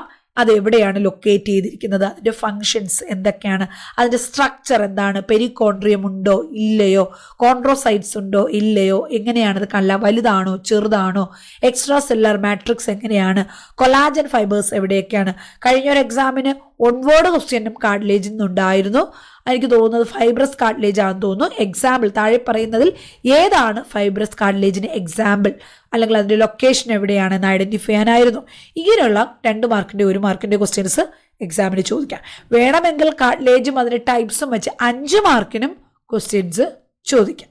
സോ ഇത് നിങ്ങൾക്ക് ഒരു സാമ്പിളായിട്ട് എടുത്ത് പഠിക്കാവുന്നതേ ഉള്ളൂ. നെക്സ്റ്റ് 2ാമത്തെ ക്വസ്റ്റ്യൻ എന്താ പറഞ്ഞത്? Difference between small intestine and large intestine. നമ്മുടെ വൻകുടലും ചെറുകുടലും ഡൈജസ്റ്റീവ് സിസ്റ്റത്തിലുള്ള സ്മോൾ ഇൻറ്റസ്റ്റൈനും ലാർജ് ഇൻറ്റസ്റ്റൈനും തമ്മിലുള്ള വ്യത്യാസം. ഇത് സ്മോൾ ഇൻറ്റസ്റ്റൈൻ എന്ന് പറയുന്നത് 10 മാർക്കിൻ്റെ എസ്സേ ആയിട്ട് ചോദിക്കാവുന്നതും 5 മാർക്കിൻ്റെ ക്വസ്റ്റ്യൻസ് ആയിട്ട് ചോദിക്കുന്നതും 2 മാർക്കിനും 1 മാർക്കിനും ഒക്കെ ചോദിക്കാവുന്ന പാർട്ടാണ്. ലാർജ് ഇൻറ്റസ്റ്റൈൻ സാധാരണ 2 മാർക്ക് അല്ലെങ്കിൽ ഡിഫറൻസ് ബിറ്റ്വീൻ എന്നുള്ള രീതിയിലോ വേർഡ് ക്വസ്റ്റ്യൻസോ ഒക്കെ ചോദിക്കാറുണ്ട്. വളരെ റയറായിട്ട് മാത്രമാണ് 5 മാർക്കിന് ചോദിച്ചിട്ടുള്ളത്. സോ അത്ര പ്രാധാന്യം മാത്രം അവിടെ കൊടുത്താൽ മതി. എന്നാൽ സ്മോൾ ഇൻറ്റസ്റ്റൈൻ 10 മാർക്കിനും 5 മാർക്കിനും 2 മാർക്കിനും 1 മാർക്കിനും ഒക്കെ ക്വസ്റ്റ്യൻസ് വന്നിട്ടുണ്ട്. അത്രയും ഇമ്പോർട്ടൻസ് കൊടുത്ത് തന്നെ പഠിക്കുക. സോ ഇവിടെ നിങ്ങൾക്ക് ഒരു 5 പോയിന്റ് വീതം ഞാൻ കൊടുത്തിട്ടുണ്ട്. ഇത് മാത്രം നിങ്ങൾ വായിച്ചു വെച്ചാൽ ഈ ഒരു ഡിഫറൻസ് ബിറ്റ്വീൻ നിങ്ങൾക്ക് കൃത്യമായിട്ട് 2 മാർക്ക് നേടാൻ പറ്റും. അടുത്തത് 3ാമത്തെ ക്വസ്റ്റ്യൻ എന്താണ്? റൈറ്റ് വെൻട്രിക്കിളും ലെഫ്റ്റ് വെൻട്രിക്കിളും. എവിടെയാണ് റൈറ്റും ലെഫ്റ്റും വെൻട്രിക്കിൾ വരുന്നത്? In the heart. ഹാർട്ടിന്റെ 4 ചാമ്പറുകളിൽ 2 ചാമ്പറുകളാണ് റൈറ്റ് വെൻട്രിക്കിളും ലെഫ്റ്റ് വെൻട്രിക്കിൾ, താഴെയുള്ള 2 ചാമ്പറുകൾ. അപ്പോൾ അവയുടെ വ്യത്യാസം എന്താണ്? അവയുടെ സൈസിനെ കുറിച്ചോ അത് സപ്ലൈ ചെയ്യുന്ന ബ്ലഡിന്റെ പ്യൂരിറ്റിയെ കുറിച്ചോ അവിടെ നിന്നുള്ള ബ്ലഡ് ഏത് വെസലാണ് വഹിച്ചു കൊണ്ടുപോകുന്നതെന്നോ അത് ഏത് സർക്കുലേഷന്റെ പാർട്ടെന്നോ എന്നത് വെച്ചിട്ട് ഈ പോയിന്റുകൾ തന്നെ നിങ്ങൾ എഴുതണമെന്നില്ല. റൈറ്റ് വെൻട്രിക്കിളിനെ കുറിച്ചും ലെഫ്റ്റ് വെൻട്രിക്കിളിനെ കുറിച്ചും നിങ്ങൾക്ക് എന്തൊക്കെ പോയിന്റുകൾ അറിയാമോ ആ പോയിന്റുകളൊക്കെ നിങ്ങൾക്ക് അവിടെ ആഡ് ചെയ്യാം. ഒരു 4 or 5 പോയിന്റ് ഓരോ സൈഡിലും എഴുതാം. അപ്പം ഈ രീതിയിലാണ് നിങ്ങളുടെ 37 മാർക്കിൻ്റെ അനാട്ടമി എക്സാം വരുന്നത്. I think you all are clear with the anatomy question paper. മറ്റു ക്വസ്റ്റ്യൻ പേപ്പേഴ്സ് നമ്മളിവിടെ ഡിസ്കസ് ചെയ്തില്ല, ഇനി വരുന്നുണ്ട്. പ്രീവിയസ്ലി അപ്ലോഡ് ചെയ്ത ക്വസ്റ്റ്യൻസ് ഉണ്ട്, നിങ്ങൾക്കത് നോക്കാം. ഇതുപോലെ ഡീറ്റെയിൽ ആയിട്ട് ഓരോ ടോപ്പിക്കും മലയാളത്തിൽ എക്സ്പ്ലെയിൻ ചെയ്ത് തരുന്ന ക്ലാസ്സുകൾ വേണമെങ്കിൽ നിങ്ങൾ ഇനി ഇതുവരെ പഠിച്ചു തുടങ്ങിയിട്ടില്ല എങ്കിൽ, ഒരുവിധം പഠിച്ചവരാണെങ്കിൽ നിങ്ങൾക്ക് അത് തന്നെ കണ്ടിന്യൂ ചെയ്യാം. ക്വസ്റ്റ്യൻ പേപ്പേഴ്സ് ഒക്കെ നോക്കി അനലൈസ് ചെയ്ത് ഇമ്പോർട്ടൻറ്റ് ക്വസ്റ്റ്യൻസിനൊക്കെ കൂടുതൽ പ്രാധാന്യം കൊടുത്ത് പഠിക്കാം. ഇനിയും നിങ്ങൾ പഠിച്ചു തുടങ്ങിയിട്ടില്ല, എങ്ങനെ പഠിക്കണമെന്ന് മനസ്സിലാകുന്നില്ല, അങ്ങനെയാണെങ്കിൽ ടെൻഷൻ ആകേണ്ട കാര്യമേ ഇല്ല. നിങ്ങൾക്ക് ഞങ്ങളുടെ ഓൺലൈൻ ട്യൂഷനിൽ ജോയിൻ ചെയ്യാം. നിങ്ങൾ ജോയിൻ ചെയ്യുന്ന ആദ്യത്തെ ദിവസം തന്നെ നിങ്ങളുടെ 38 ചാപ്റ്റർ, അതായത് 38 യൂണിറ്റ്, നിങ്ങളുടെ കംപ്ലീറ്റ് സിലബസ് ബേസ്ഡ് ക്ലാസ്സും നോട്ട്സും വീഡിയോസും ഇമ്പോർട്ടൻറ്റ് ക്വസ്റ്റ്യൻസും MCQസും ആദ്യത്തെ ദിവസം തന്നെ നിങ്ങൾക്ക് തരും. ഇത് കേട്ട് കണ്ട് പഠിക്കുക, അത്രമാത്രം നിങ്ങൾ ചെയ്താൽ മതി. സമയം അതിൽ സ്പെൻഡ് ചെയ്ത് കഴിഞ്ഞാൽ ഡെഫിനറ്റ്ലി നിങ്ങൾക്ക് നല്ല റിസൾട്ട് അവിടെ ഉണ്ടാകും. അതുപോലെ തന്നെ ത്രൂ ഔട്ട് നിങ്ങളുടെ സെമസ്റ്ററിൽ നിങ്ങളുടെ എക്സാം വരെ നിങ്ങൾക്ക് വേണ്ട എല്ലാ സപ്പോർട്ടും, അതായത് നിങ്ങളുടെ ഡൗട്ട്സുകളെല്ലാം ക്ലിയർ ചെയ്ത് തരുന്നതായിരിക്കും. ഓക്കെ, അപ്പോൾ ഇതുപോലെയുള്ള ഇൻറ്റൻസീവ് പ്രിപ്പറേഷൻ ക്ലാസ്സസിന് വേണ്ടി ഞങ്ങളുടെ ഓഫീസ് നമ്പറിൽ കോൺടാക്ട് ചെയ്യുക. 8891127927 ഈ നമ്പറിൽ കോൺടാക്ട് ചെയ്യുക. നിങ്ങൾക്ക് ഡീറ്റെയിൽസ് കളക്ട് ചെയ്യാം. അപ്പോൾ എല്ലാവരും നന്നായിട്ട് പഠിക്കുക. തുടർന്നും ഇതുപോലെയുള്ള ക്വസ്റ്റ്യൻ ഡിസ്കഷൻ ക്ലാസ്സസ് ഉണ്ടാകും. അത് കിട്ടാനായി ചാനൽ സബ്സ്ക്രൈബ് ചെയ്യുക. വീഡിയോ ഇഷ്ടപ്പെട്ടു കഴിഞ്ഞാൽ ലൈക്ക് ചെയ്യുക. നിങ്ങളുടെ കമൻറ്റ്സ് മെൻഷൻ ചെയ്യുക. ഓക്കെ, നന്നായിട്ട് പഠിക്കുക. Bye bye.